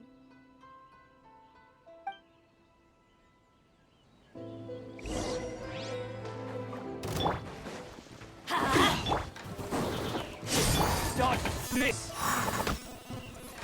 Everybody stand back! Take this!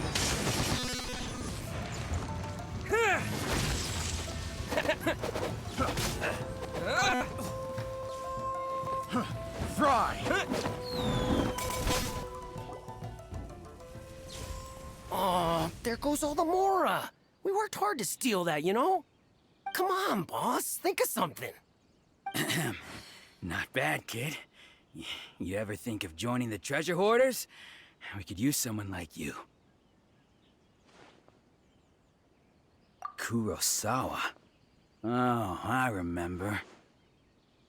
So he's the one who sent you after us, huh?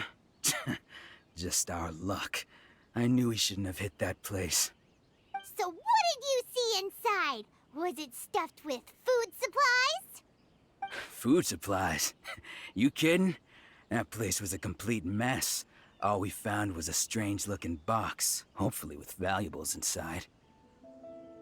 I didn't want anyone else to see it, so I was planning on opening it myself once we got back. But now that you've caught us, how about we make a deal? That little box for our freedom. What do you say? You've got a deal! Now show us what's in the box! Huh? What the? There's nothing in here but IOUs! Yeah, a lot of them too! And they all seem to be made out to the owner of a general goods store, a Miss Aoi. We're talking tons of Mora here. We better talk to this Miss Aoi and get to the bottom of this. As for you guys, you're free to go. Just pray that our paths don't cross again. Yes, of course. So, we redeemed ourselves for some IOUs. Does that mean we broke even? Shut it. Let's just get out of here.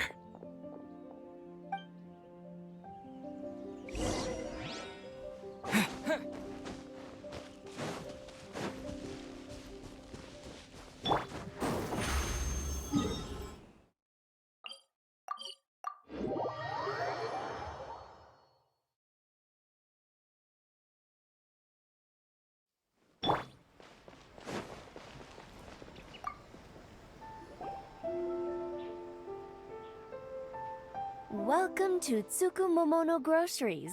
We've got everything you need. Can I help you find something? Or perhaps there's something you want to inquire about? Ah, so you're friends of Kurosawa, I take it? Perhaps you're here to pay off his debts. Whoa, whoa! Let's not get ahead of ourselves. We're just here to learn where they all came from. How did Kurosawa end up owing you so much money? Did he buy anything super expensive here? Let me think.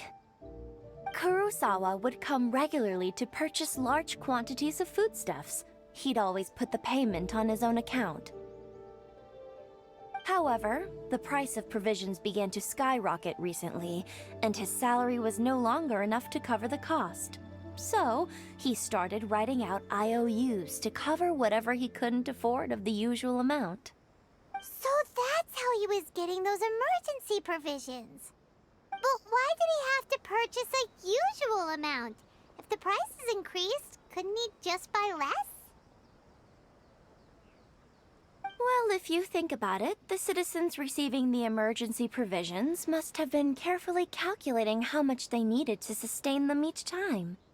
Kurosawa thought that it would be quite the disappointment for them if they found they didn't have enough, especially after such long and careful planning. So he deemed it necessary to take on the debt rather than let the people down. Wow. Kurosawa was purchasing all the emergency provisions at his own expense. And no one ever appreciated what he did. They just complained and held him accountable. People's attitudes will always reflect their circumstances. In the face of hardship, nobody cares to think twice. If you ask me, had Kurosawa told everyone the truth about the supplies from the start, then there wouldn't be such a severe backlash now. Of course, I'm sure there would still have been some unrest. What he was doing was truly a thankless deed. As for why he chose to spend his own money on emergency provisions and never tell anyone, I'm still not too clear myself. If you're still curious, why don't you go ask him yourself? I see. That reminds me, it seems that his vision was recently confiscated. Most unfortunate. If he doesn't clear the debt on his name, he'll have no choice but to sell that sword that is so dear to him. Sword? What sword? Oh, didn't he tell you? He possesses a very valuable blade. He's carried it for years now. I've asked him about its origins. He told me that it was a gift from his father, that it was too precious to sell. In hindsight, I regret that I never made an offer on it. Everything has its price, at least that's what I think. Why don't you ask him about the sword yourself? Perhaps it'll even provide you with the answers you're looking for.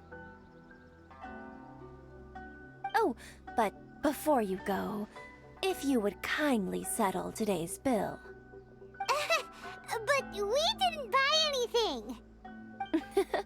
Information is also a kind of commodity, wouldn't you agree? Don't worry, I won't charge much for information about Kurosawa. Nothing we ever discussed was explicitly confidential anyway.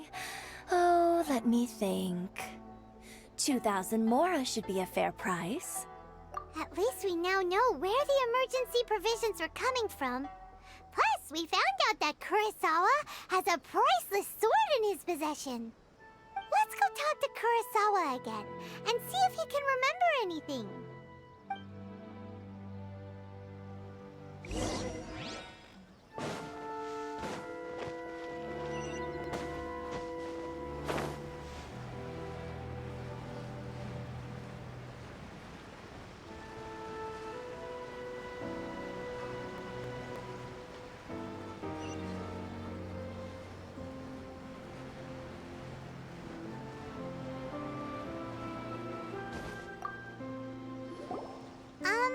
What are you doing here all by yourself? Where did those other two go? I presented them with a choice. Either they left or I drew my sword. They left. It turned out to be a real time saver, actually. Perhaps I should start using it more often. Did you manage to track down the treasure hoarders? Everything I said was true, right?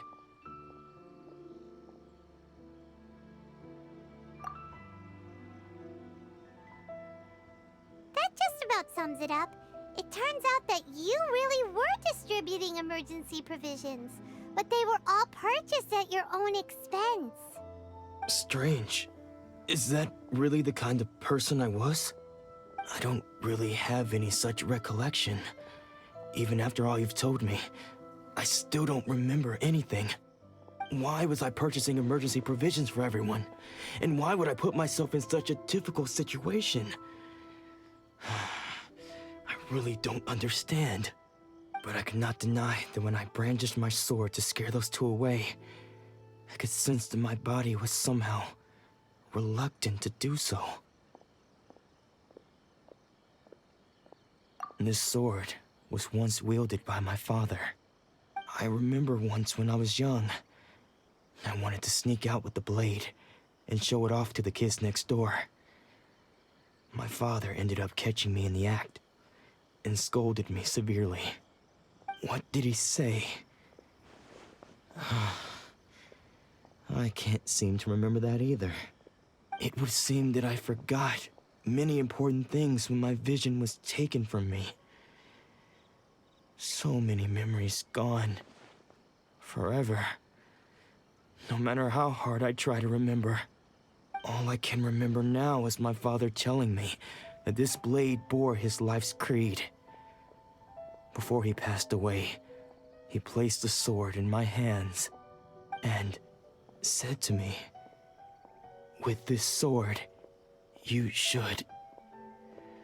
Hey, if you look carefully, there seems to be some words engraved on the hilt. Can you recognize the words?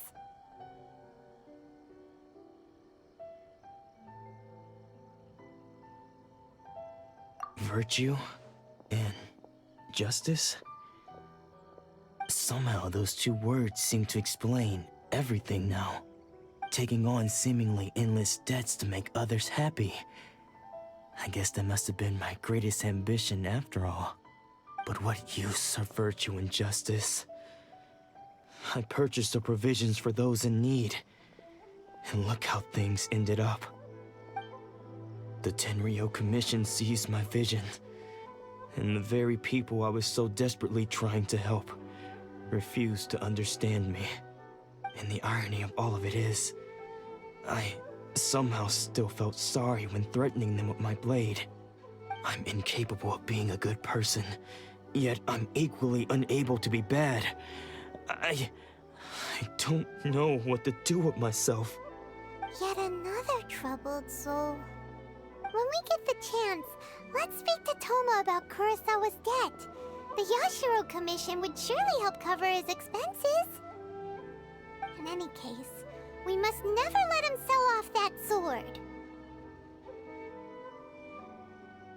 Yeah, seems like losing all ambition is a terrible experience. Fortunately for us, you don't have a vision. Let's go find the next poor soul.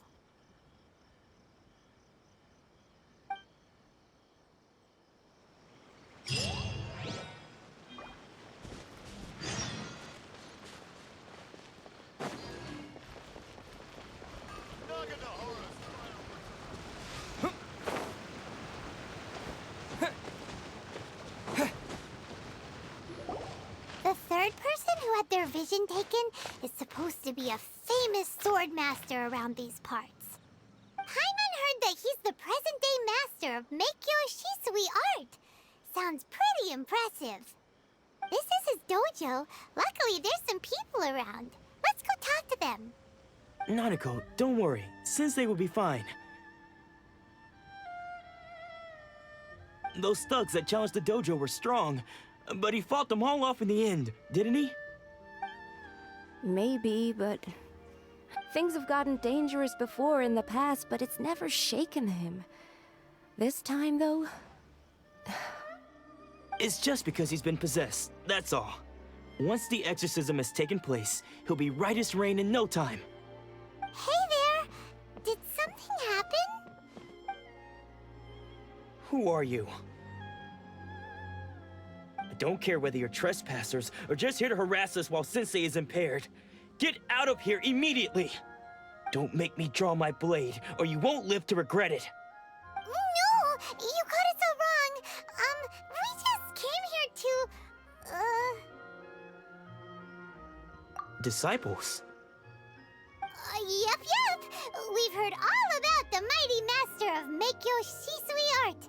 It's the whole reason we came all this way, to seek him out and ask him to train us. But then we got here and overheard you talking about how he got possessed or something? From the way you're dressed, it doesn't look like you're from around here. Please, accept my apologies. We've had so many people trying to cause us trouble recently that we're on high alert. You haven't arrived at the best of times, I'm afraid. Sensei got possessed recently, and he's still recovering. He's not able to take on any new disciples for the time being. I see you are earnest in your pursuit. Okay, how about this? My fellow disciple Nanako and I will explain Sensei's situation to you in a little more detail. Then you can decide whether to stay or to leave. Sensei's name is Domon, a name I'm sure you've already heard. Though self-taught, he mastered the art of the sword to a high level. He then proceeded to defeat many other prominent sword masters, never losing a single fight. He once said that his goal was to become the best sword master in the world. And so, even while training us, he continued to hone his own art. His fervor truly inspired us, and we trained hard, determined to keep up with him. But then... Not long ago, Sensei had his vision taken away. He hasn't been the same since. He says the strangest things over and over, and he refuses to let us train. Junya and I have discussed it, and we both think that he's been possessed by an evil spirit. So we've asked the Shrine Maidens from the Grand Narukami Shrine to perform an exorcism. But if I'm honest, I still have my doubts over whether he'll completely recover. The Grand Narukami Shrine? What's that? You haven't heard of it? It's the largest shrine on Narukami Island. The head shrine maiden is reputed to have very close ties with the almighty Shogun herself. Not that we'd have any means of involving the head shrine maiden, of course. But even one of the ordinary shrine maidens from the Grand Narukami Shrine would have clear power and authority to perform an exorcism. So don't worry, Nanako. Sensei is going to be just fine. The exorcism will take place this evening. You're both more than welcome to come and watch if you're interested.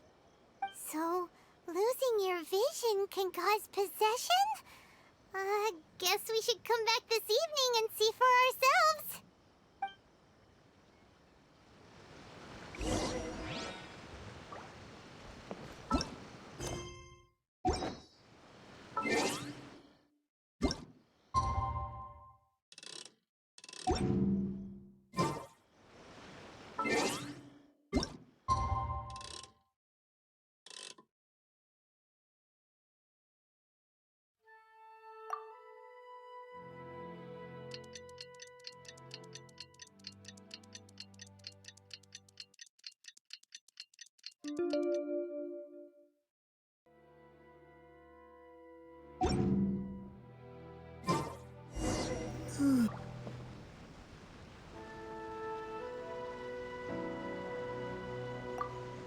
Shh.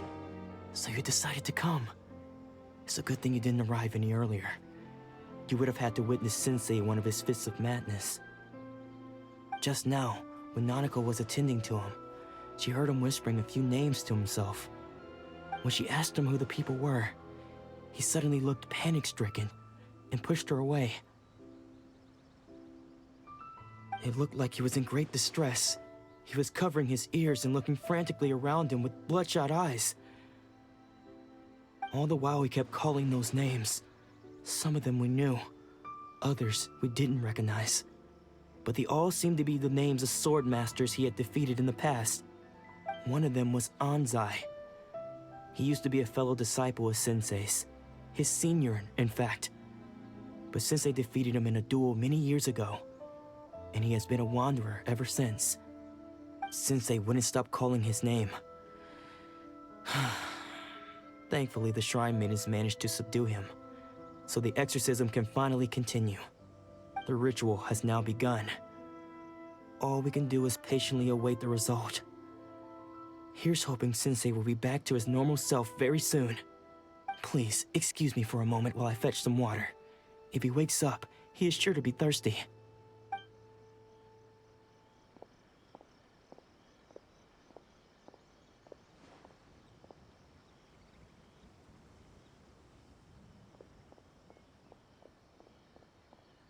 Huh? Who's that sneaking around? Uh-oh. Could they be here to mess up the exorcism? We won't let them get away with it. Come on, let's go after them.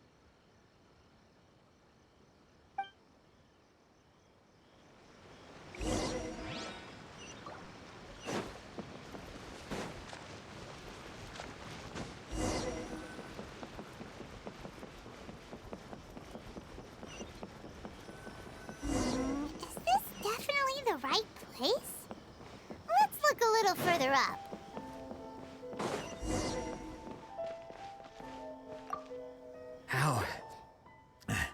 How did you catch up with me so quickly? Are you sure you're Domon's disciples? You move even quicker than he does. Unless... I guess it's been a few years. Maybe his skills have improved again. Excuse me? We're the ones asking the questions here. First off, who are you? And what are you doing sneaking around these parts? You seem like bad news, mister. Bad news?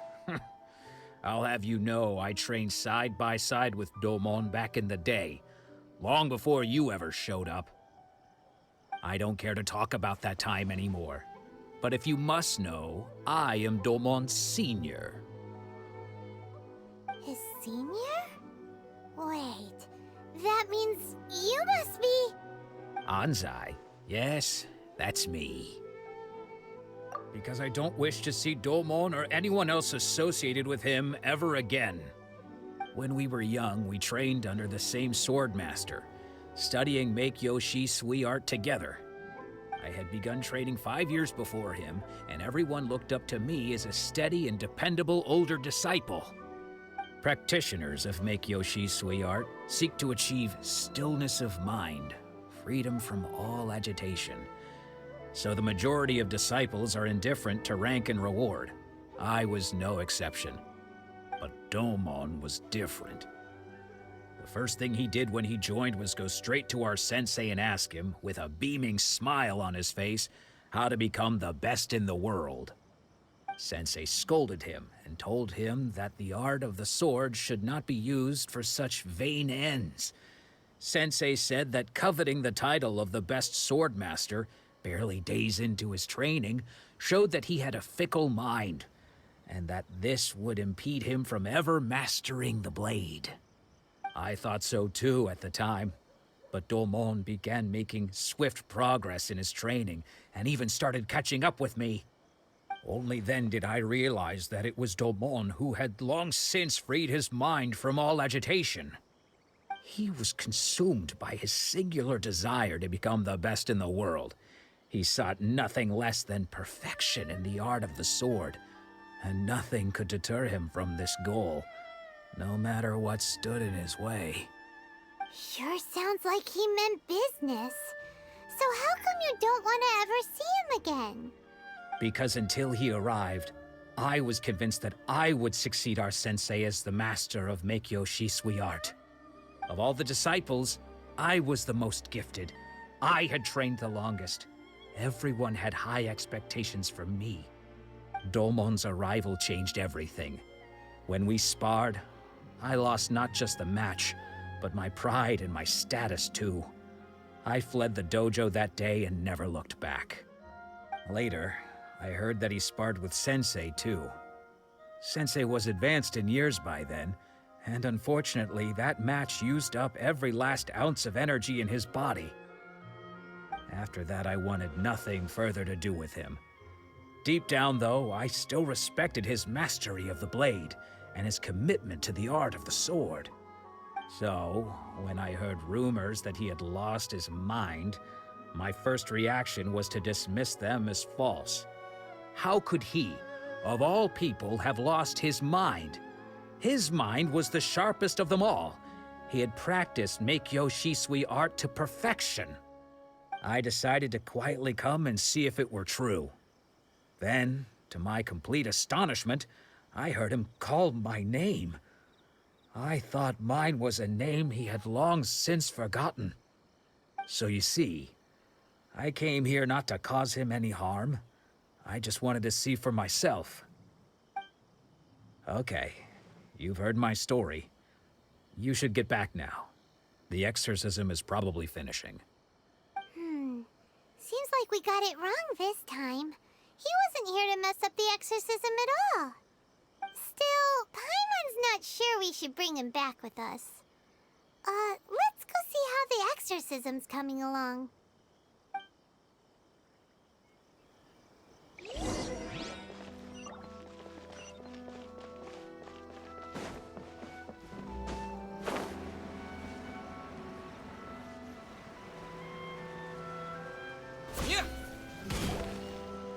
What? You're saying he isn't possessed? Does that mean he's just lost his mind? But how is that possible? No, I refuse to believe it. Something's clearly wrong. Nanako, please. Try not to get agitated. I am sorry. With what powers I have, I can find no sign of any malignant spirit having possessed Domon. But spirits may take a myriad of forms in this world, many of which I cannot claim to have witnessed myself. Thus, I dare not rule out possession with complete certainty. And all is certainly not lost, for I received word not long ago that Lady Yae has taken an interest in your sensei's case. Lady Yae? Is that the same Lady Yae that I think you mean? The head shrine maiden of the Grand Narukami Shrine? That's wonderful news! Then Sensei will be sure to recover. Correct. Lady Yae is most knowledgeable indeed, and has abundant experience in the exorcism of evil spirits and aversion of great calamities. I am unable to say for certain whether an evil spirit has possessed your sensei, but Lady Yae can give a conclusive verdict. Excuse me, Miss Inagi, but I must ask, should we prepare a greeting gift for Lady Yae? That won't be necessary. All that is required of you is your timely arrival at the Grand Narukami Shrine. Lady Yae does not like to be kept waiting. I must leave now, but we will meet soon at the shrine. I wish Domon a full and speedy recovery. Who'd have thought Lady Yae herself would have taken notice of our sensei's case? Do you mean to say that Sensei isn't renowned enough to deserve Lady Yae's attention? No, that's not what I meant at all. You misunderstand me. I just mean this is Lady Yae, the head shrine maiden. She has direct and close contact with the almighty Shogun herself. Anyway, you should join us too, tomorrow. Given that you've traveled all this way just to meet our sensei, we, the disciples of Meikyo Shisui art, will do our best to help you.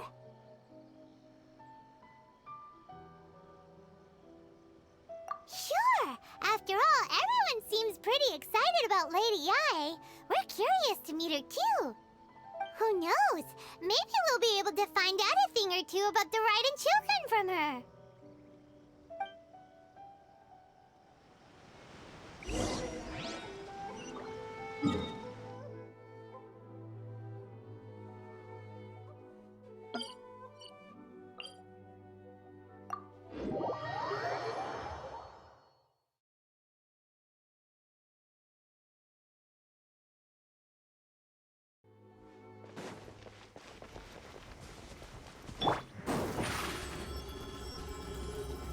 Step on up!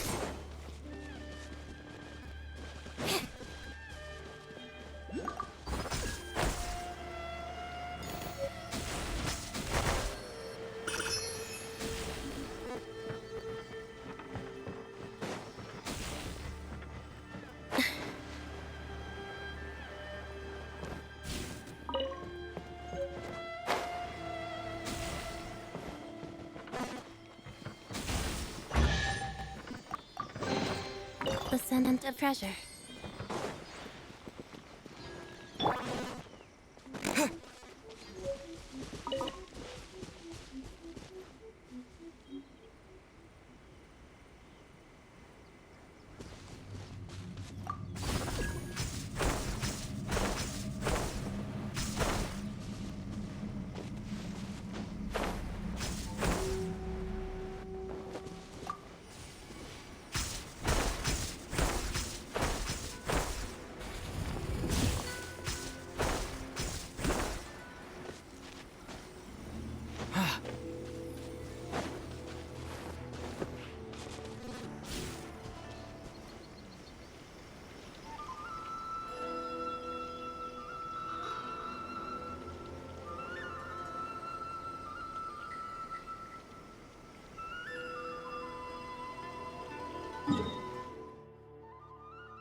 You think that's Lady Yae?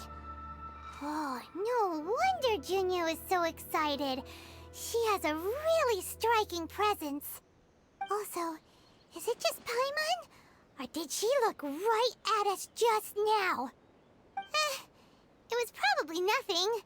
It's not like she's ever seen us before. Keep away. Keep away from me. I gave up the art of the sword. Please, let me go, I beg you. As you can see, Lady Yae, Domon has persisted in this state for some time now.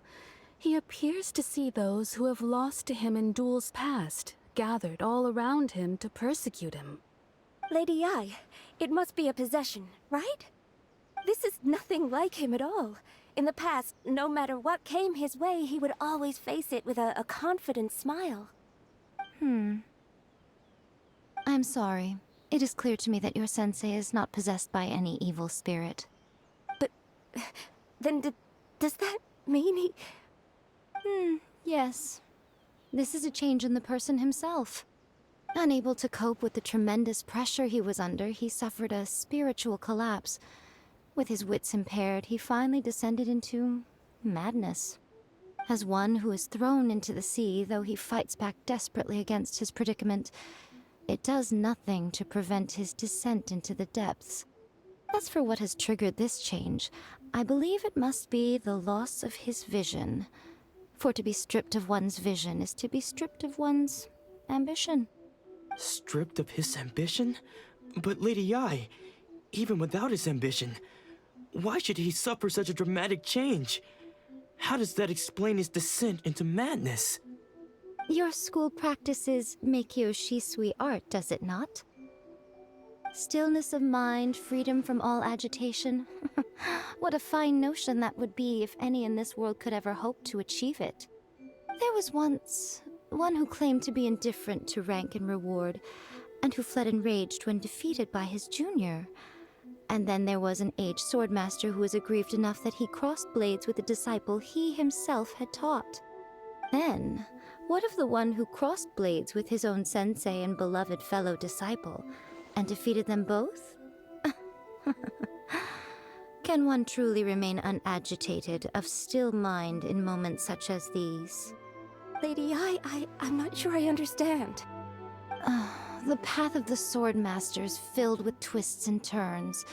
It is no small undertaking to pursue the position of greatest Swordmaster in the world.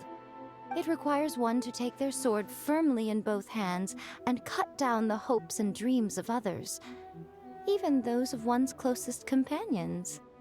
Only a deep commitment to his ambition to become the best made it possible for him to rise above the pain of these encounters, to focus on the way ahead.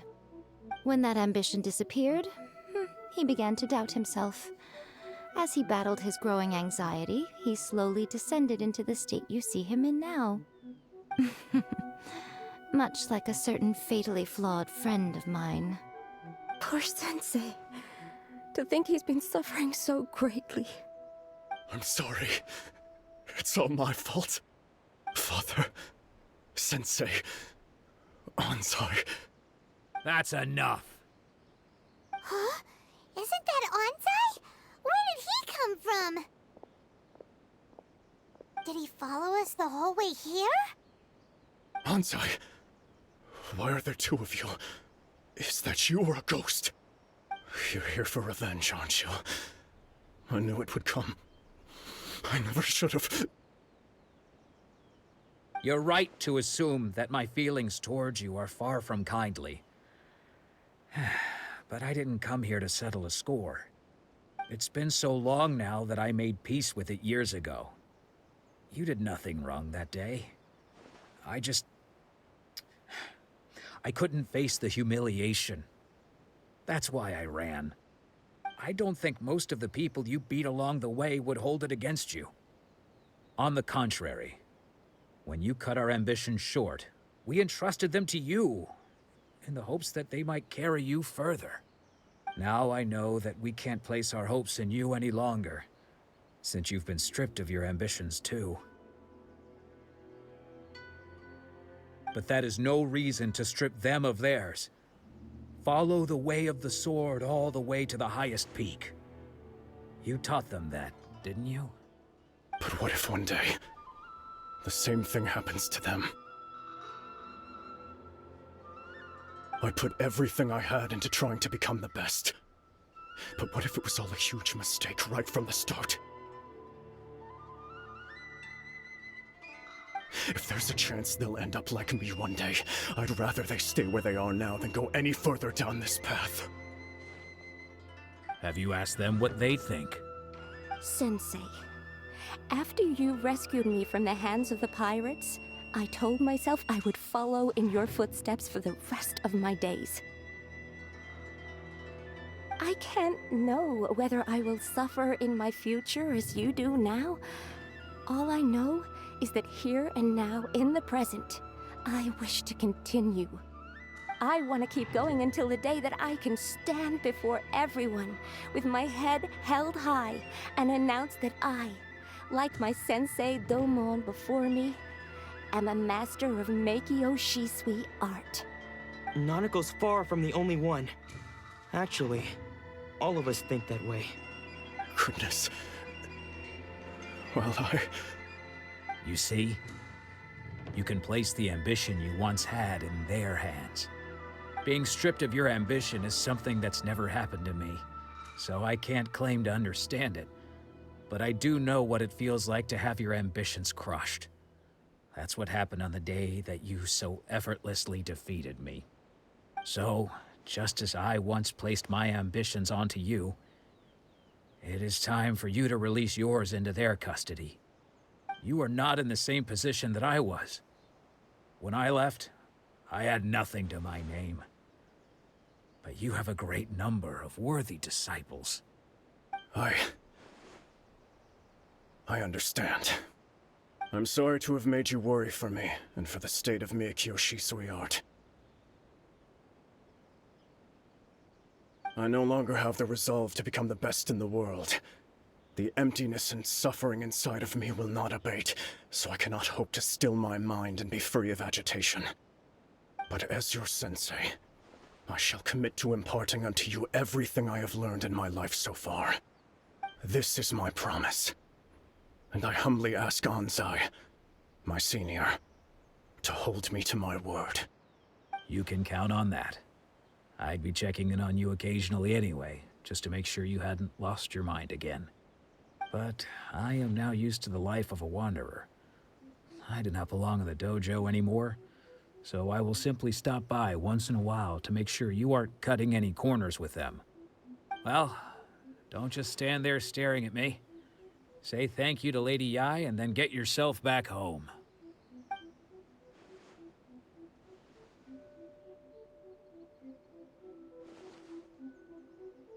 So even though his ambition was taken away, his disciples can take it over on his behalf. Guess that sort of solves this one, huh? Traveler, a moment, please. Lady Yai has some words for you. So, my intuition was correct. The wind that blows from afar carries fresh life to these shores. For us to meet now is premature. Nevertheless, you set foot on these islands at precisely the right moment.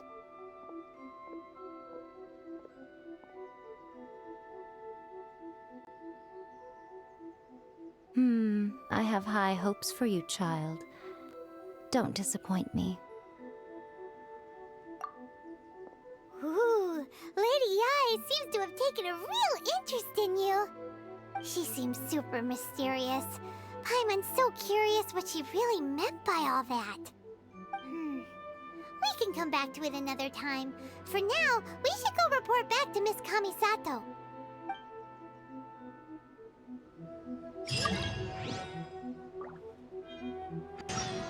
Narukami, please. See that he stays safe.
Traveler, Paimon.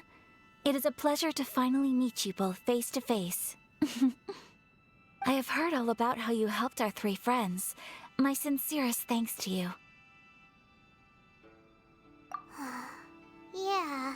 Short of getting them their visions back, it seems like there's no way to really help them. Ayaka, how come this time you get to come out and meet us in person?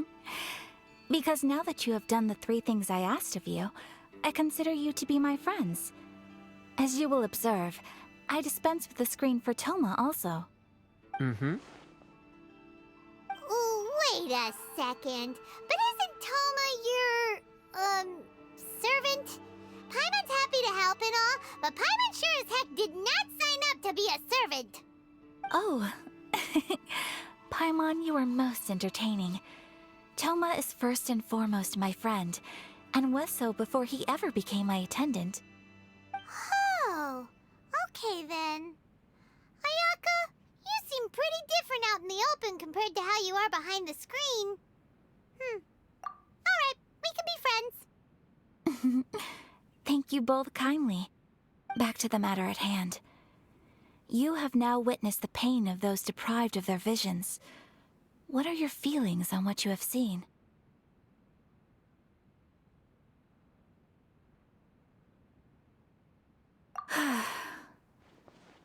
Perhaps in the eyes of a deity such as the almighty Shogun, the lives of those who inhabit the world are inconsequential.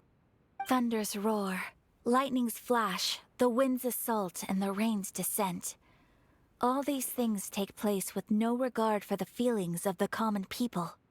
But I believe that surely you understand what they must endure. It seems that perhaps now you can appreciate my feelings on all of this. In which case, perhaps you would be willing to reconsider your stance? You will? Really? Naturally. All right, bravo, my lady. You were right all along. See? I told you he wouldn't reject them. I'd placed my trust in the right person after all. Now then, given that the remainder of our discussion pertains to matters of a more confidential nature, perhaps we could move to the Komore Tea House? We ought not to involve other members of the Yashiro Commission.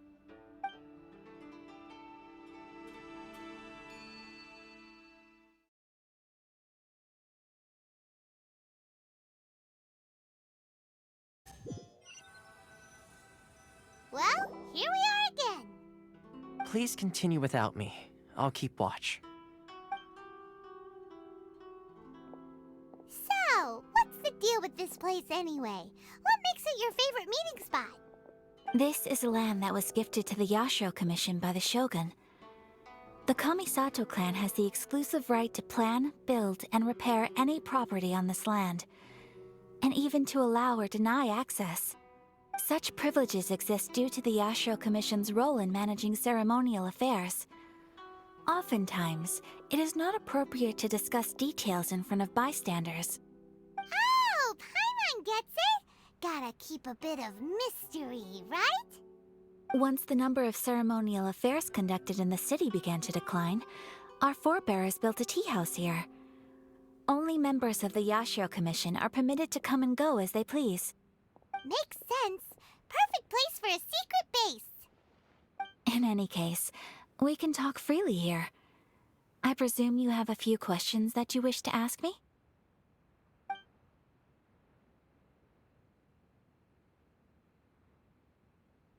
Of course. We have tried on numerous occasions. Unfortunately, each time a proposal to repeal the decree arrives at Tenshukaku, it is promptly vetoed by both the Tenryou Commission and the Kanjo Commission, and subsequently scrapped. They invariably adopt a stance of unconditional support for the Shogun's decisions. They have no interest in discussing anything. It almost makes one wonder whether they had a hand in the Shogun's sudden decision to issue the Vision Hunt Decree.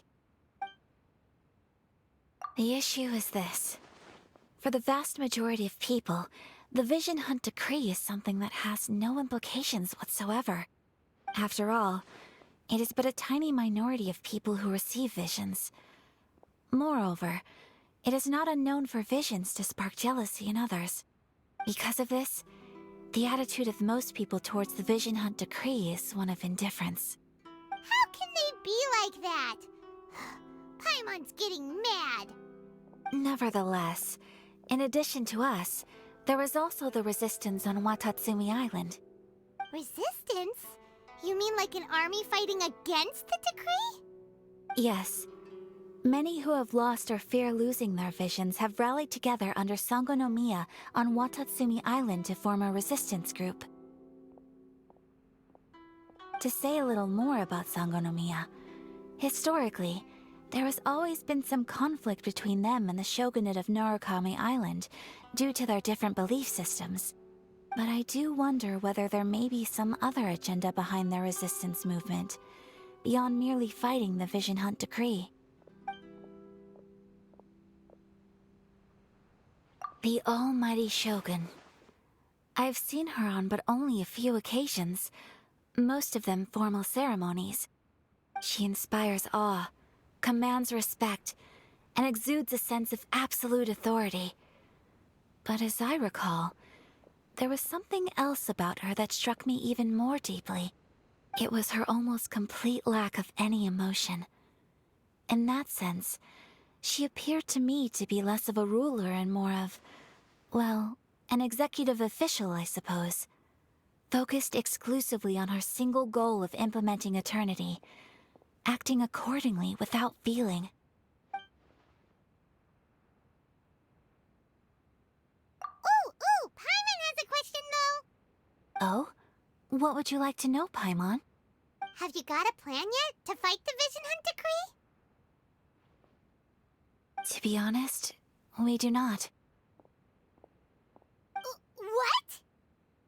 Please, do not forget that challenging the Vision Hunt Decree is tantamount to challenging a deity. Coming to terms with that is already a difficult step to take. So what are we gonna do?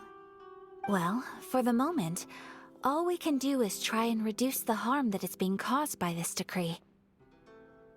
For example, by providing vision bearers with safe refuge, or manufacturing counterfeit visions for them as a contingency measure. You're telling Paimon that there are people out there who can make fake visions? Don't underestimate the talents of the craftspeople in Hanamizaka. To the naked eye, their counterfeits are indistinguishable from the genuine article. The problem we are facing right now is that Master Masakatsu, who was providing us with counterfeit visions, has recently been arrested by the Tenryou Commission. Darn! So they found out about it? Ugh. Yes. We knew it was not a long-term solution, and that it was only a matter of time before it would be exposed. But we cannot simply abandon Master Masakatsu. Exactly. I feel the same way. But given mine and Toma's identities as part of the Yashiro Commission, breaking him out of prison would risk dragging down the reputation of the entire Kamisato clan should we be caught. That would only serve to cast suspicion on any future activity we might seek to attempt. By no means do we intend to place the burden of such a task on your shoulders alone. When you are ready, go to Hanamizaka and look for a fireworks shop run by the Naganohara family. There, you will find someone who can help you.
Just hand it over. You don't want any trouble with me. If you think your elemental powers are enough to resist the Vision Hunt decree, then you'd better think again. Believe me, you're not the first of your kind we've encountered, and we've seen the same unpleasant outcome time after time. You'd best save yourself the trouble. Can't you make an exception? I just got this vision. I won't even use it, I promise. So this is the Vision Hunt decree in action, huh? We can't just sit around and watch things unfold, can we? Psst! Hey, wait! Huh? There's someone trying to get our attention. Come on, this way. What's going on? Can't you see we need to go help? Shh, quiet. Just sit tight and watch for a moment. Hey, this isn't right, you know. Just because you don't have a vision doesn't mean you can sit back and watch others in trouble. Huh? Hey, wait! You do have a vision! Shh! If you don't keep your voice down, I won't have one much longer. All right. Here, take it. Wise choice. All right, let's go. What should we do now? He's already given up his vision. Doesn't he know what could happen to him after losing it? This is your fault. You're the one who stopped us from interfering. Many thanks, Miss Yoimiya. If you hadn't swapped me a fake just now, I'm sure I would have lost it.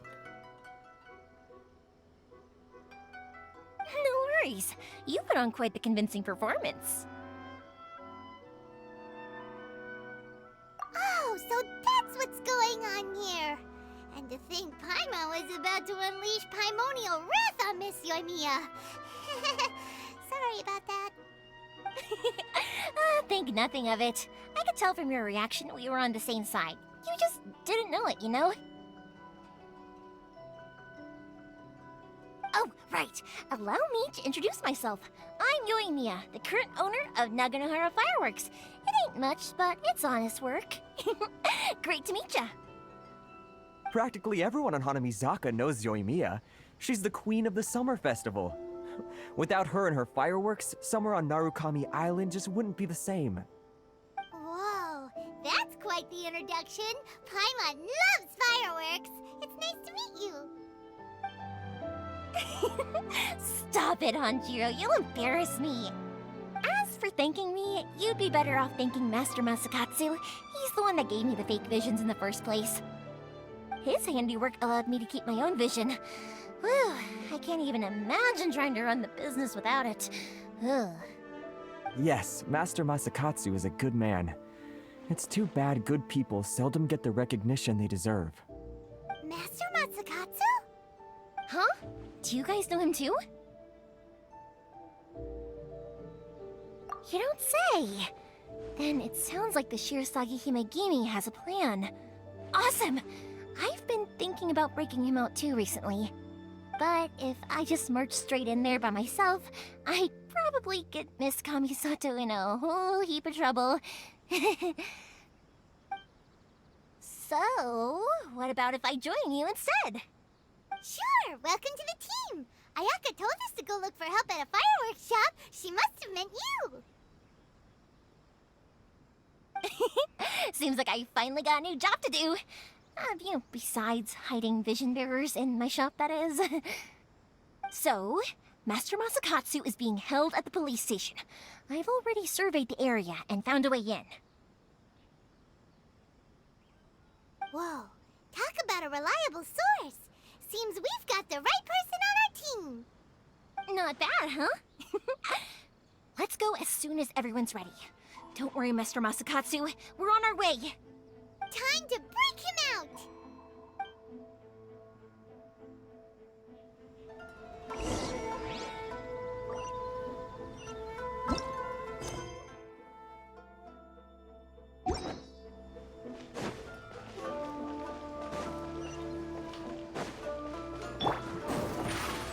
Please speak, President Sung.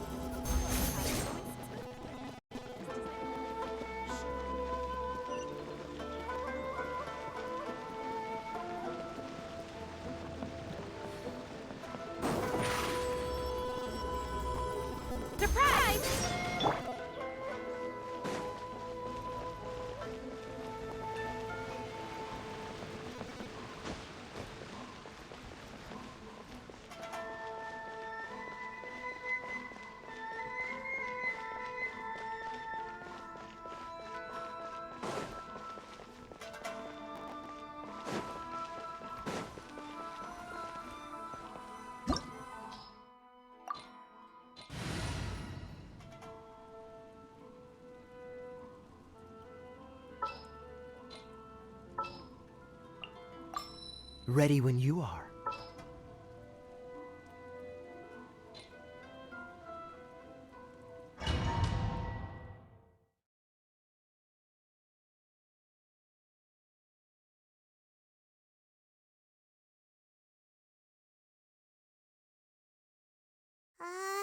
Now that we're inside, this place is a whole lot creepier than Paimon imagined. Come on, this way.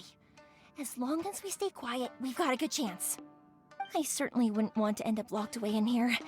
Let's find Master Masakatsu and get out of here. We should split up. I've got a little present to prepare for Master Masakatsu. I'll be right back. You sure? Alright then. Just be careful not to get caught. Yes, you too.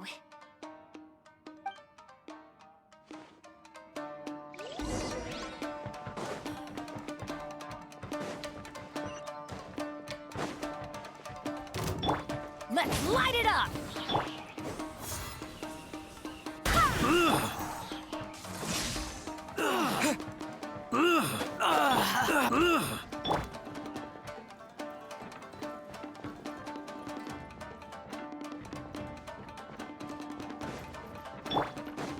Talk about a big door. It seems we need to collect something shaped like Magatama in order to open it.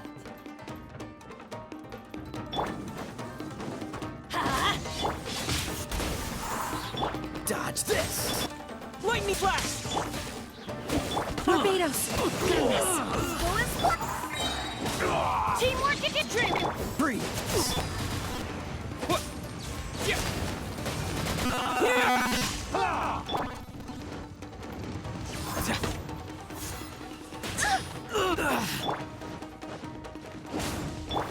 Dodge this! Take this!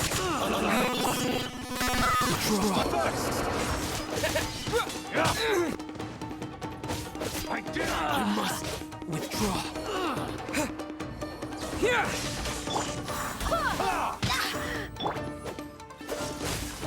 Don't get frostbite. Better in the morning.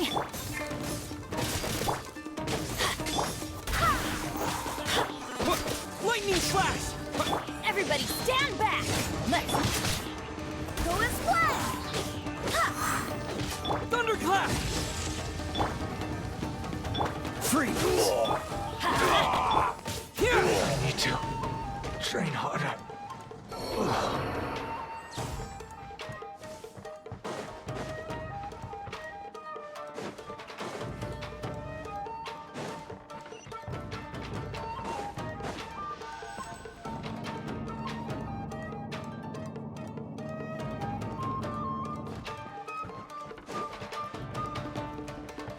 Who goes there? Yeah. What? Take this! Yeah. Wind, hear me! Dodge this!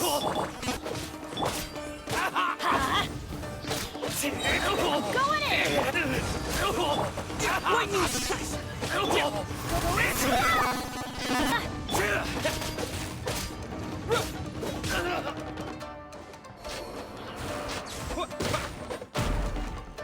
This wall looks a bit odd. Maybe there's some special trick to it. These guys seem a lot tougher than usual. Paimon wonders if that armor over there has anything to do with the source of their strength.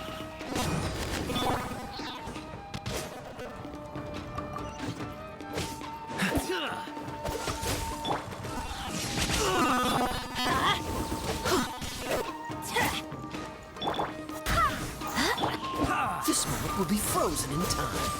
Teamwork it is dreamwork!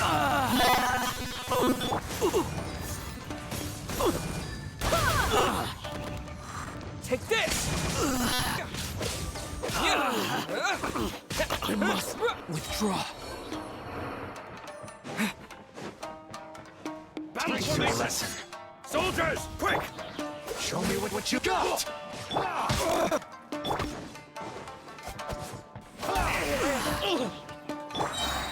Don't hold back!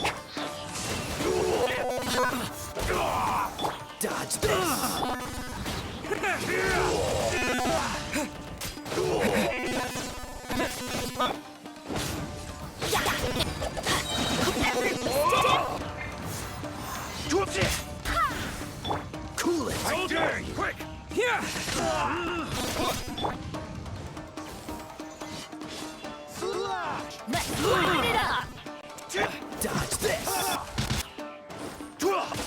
Oh, so sorry.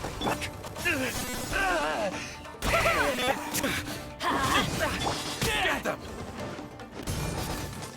Lightning flash! Freeze!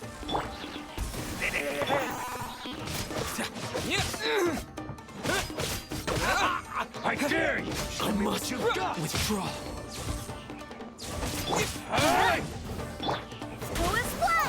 Teamwork is dreamwork. Here! Cool it. Train harder. Cut! I've been bested.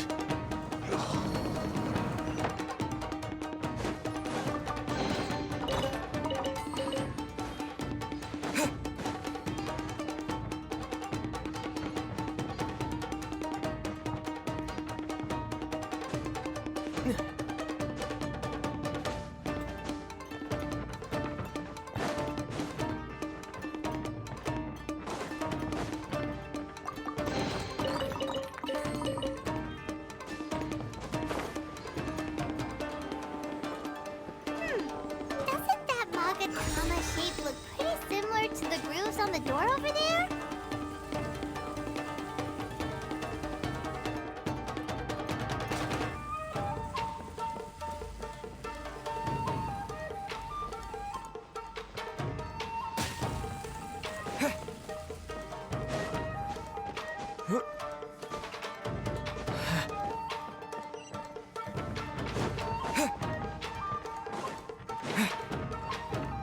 Brace yourselves. We go.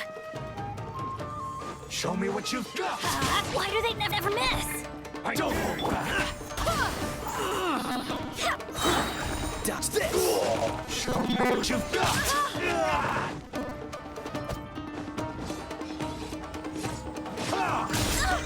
Barely a scratch. I did it. Swear by my Thunderclap. Take this. Watch your step. Show me what you've got. Everybody stand back. Don't hold back. Withdraw. Free. I dare you. Let's light it. Yeah. Lightning flash. Yeah.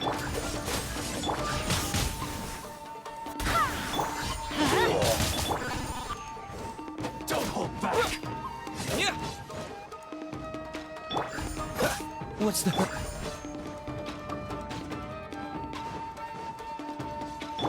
Yeah. I dare you. Allow me. It's a strike first. Who is what? Teamwork is dreamwork. Cool it. Watch your step. Lightning flash.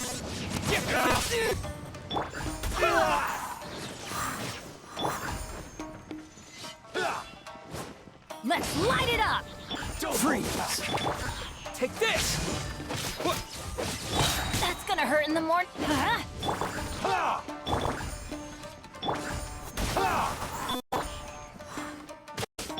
I dare you. Frozen first. Cool it. Show me what you've got. Show me what you've got. Our babes, guide us. Going in. I've been decided to train harder.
there. That must be Master Masakatsu. Did you really think that little trick of yours could fool us? Locking you up was just the beginning. No! Oh no! Those Tenryo Commission brutes are torturing him! If we don't come up with a way to break him out fast, then... Huh? Yoimiya, when did you get back here?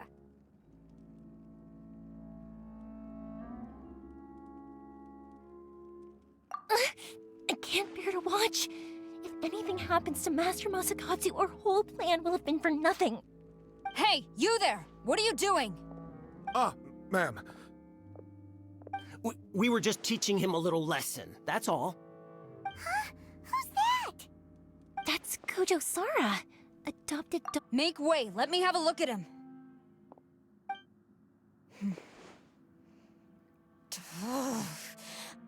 I'm sure you're well aware that torture is strictly against military regulations. Yes, ma'am. If you are unashamed of such disgraceful action, then you are also unworthy of the Tenryo Commission itself. Do I make myself clear? Yes, ma'am. It won't happen again.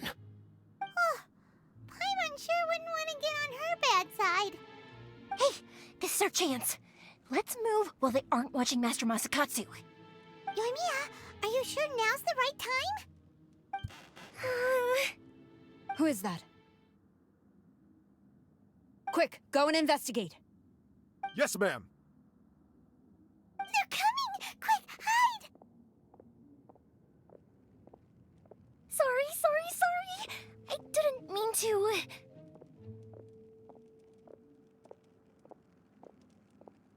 Don't worry, I've got us covered. Time for my little present.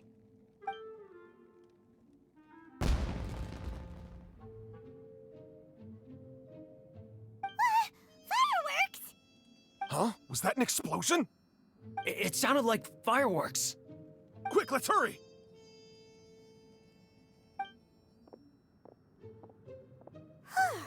The fireworks were enough to distract them. Maybe more than enough. Fireworks aren't just for festivals, you know.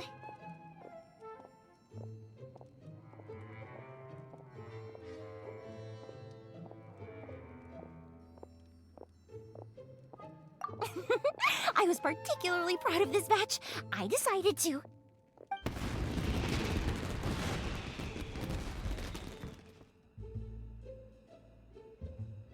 Whoa!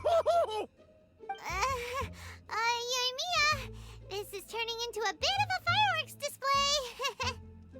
Well, fireworks are my craft after all. Every batch has to be spectacular. Look, the coast is clear. Now's our chance.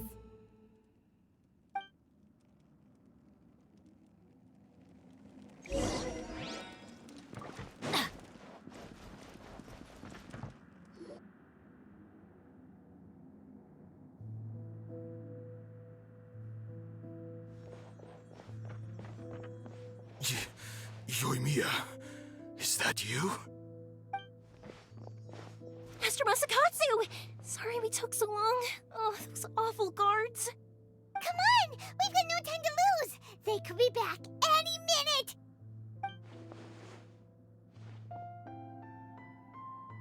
Oh. Yes, leave. Before I let my judgment get the better of me. He's in serious condition. Be sure he gets immediate medical attention. But remember, once he's recovered, it won't be long until I bring him right back. Well... you can bet we'll do all we can to keep that from happening. Leave this place.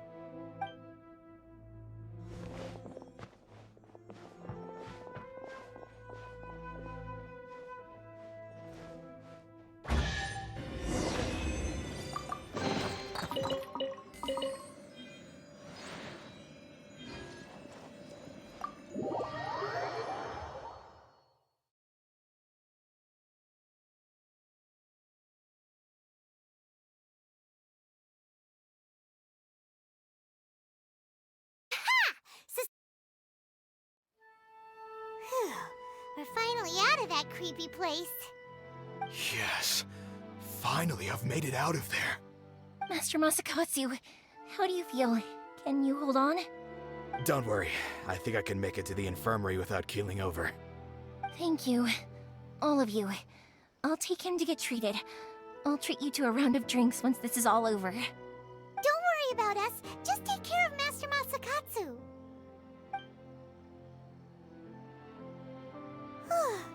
Good thing we were able to rescue him. Right, Kujosara. Do you think she was making up for how the guards were treating him? It seems as though there are some okay people among the ranks of the Tenryou Commission. Though Paimon would never agree with their actions in the Vision Hunt Decree, of course. How about we go tell Ayaka and the others the good news?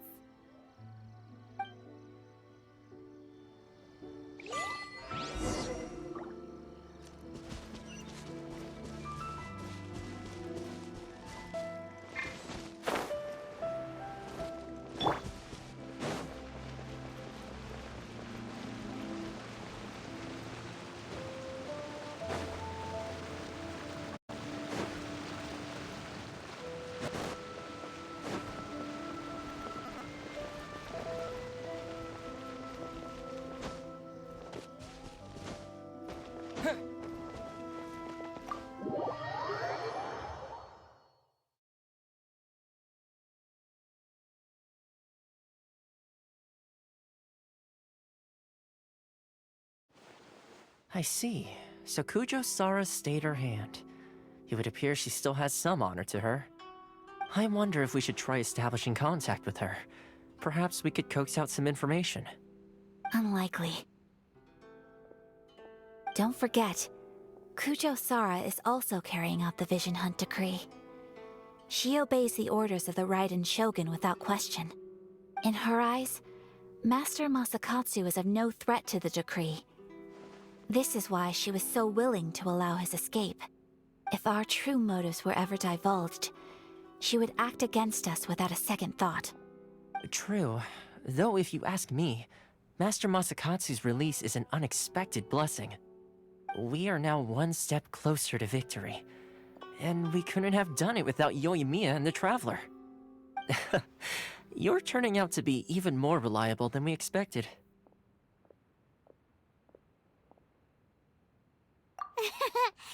Don't mention it. Indeed. Things may have turned out very differently this time without the help of the Traveler. But if we wish to mount any sizable resistance against the Vision Hunt Decree, there is still much to be done. It is time we make ready our next set of plans.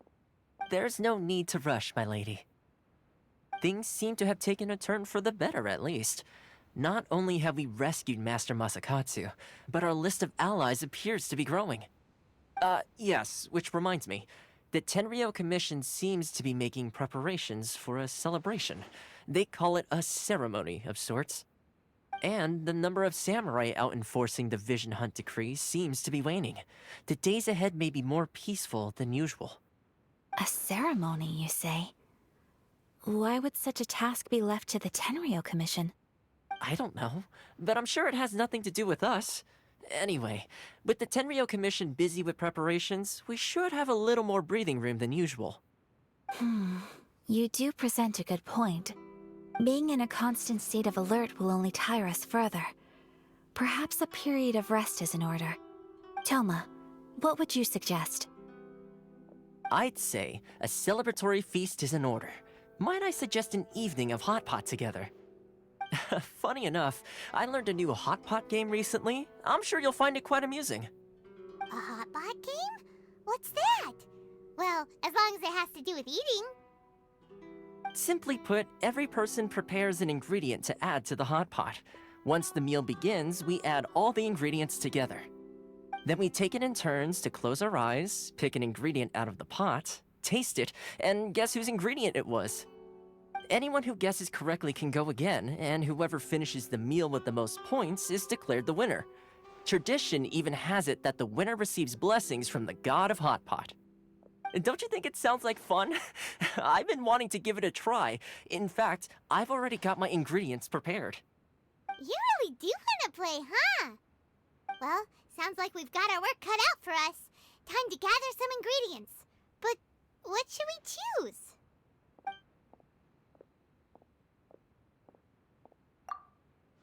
Let's see what we've got here. Fresh fish fillets, shrimp, bamboo shoots. Nice! You can't go wrong with these. Paimon can't wait. Paimon never thought we'd be the only ones to actually put anything edible into the pot. Don't go wasting the rest now.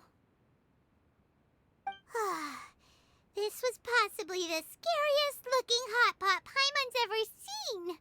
Fortunately, Toma ended up eating all the weird stuff. You can say that again. But hey, at least I got the most points. Oh, wait a moment. That doesn't feel good. I'm afraid it's your own fault for adding all those strange ingredients, Toma. The soup flavor wasn't quite the same afterwards. Even with the Traveler's normal ingredients, I still couldn't guess any of them correctly. But weren't you the one who added those little cakes, Ayaka? I think the Traveler ended up eating one. Boiling cakes in hot pot? Ugh. Think of the texture. I must apologize. To be perfectly honest, I thought the cakes would be a tasty addition. Uh-oh. I'm definitely not okay. I need to lie down. I feel like a new man. You know, Toma, all you had to do was guess wrong on purpose and it would have been someone else's turn. Talk about being competitive. Guess I've been feeling unlucky recently and wanted the God of Hot Pot's blessing. Perhaps I did get a little carried away. Still, I couldn't be beaten at my own game first time around. I think my luck has already taken a turn for the better. I can sense it. So without further ado, I hereby declare that the winner of today's Hot Pot Challenge is me. Oh, brother. Good effort, team. Another important job taken care of. Next on the agenda, some well-earned rest and relaxation. Yes. If the Tenryou Commission truly is as busy with preparations as Toma claims, then some rest would be a welcome change of pace. And with the extra time, there are some other matters I wish to attend to. Let's all take some much-needed time off. After a few days' rest, we'll reconvene at the Komori Tea House and discuss our next operation. Downtime is hard to come by these days, so be sure to make the most of it. I'll tidy things up here and start thinking about our ingredients for our next round. There's gonna be a sequel? Sure, why not? We should play again now that everyone knows the rules. I'll see you all later. Bye, Toma! Seems we won't need to be visiting the Komori Tea House for a while. Why don't we go explore some other places?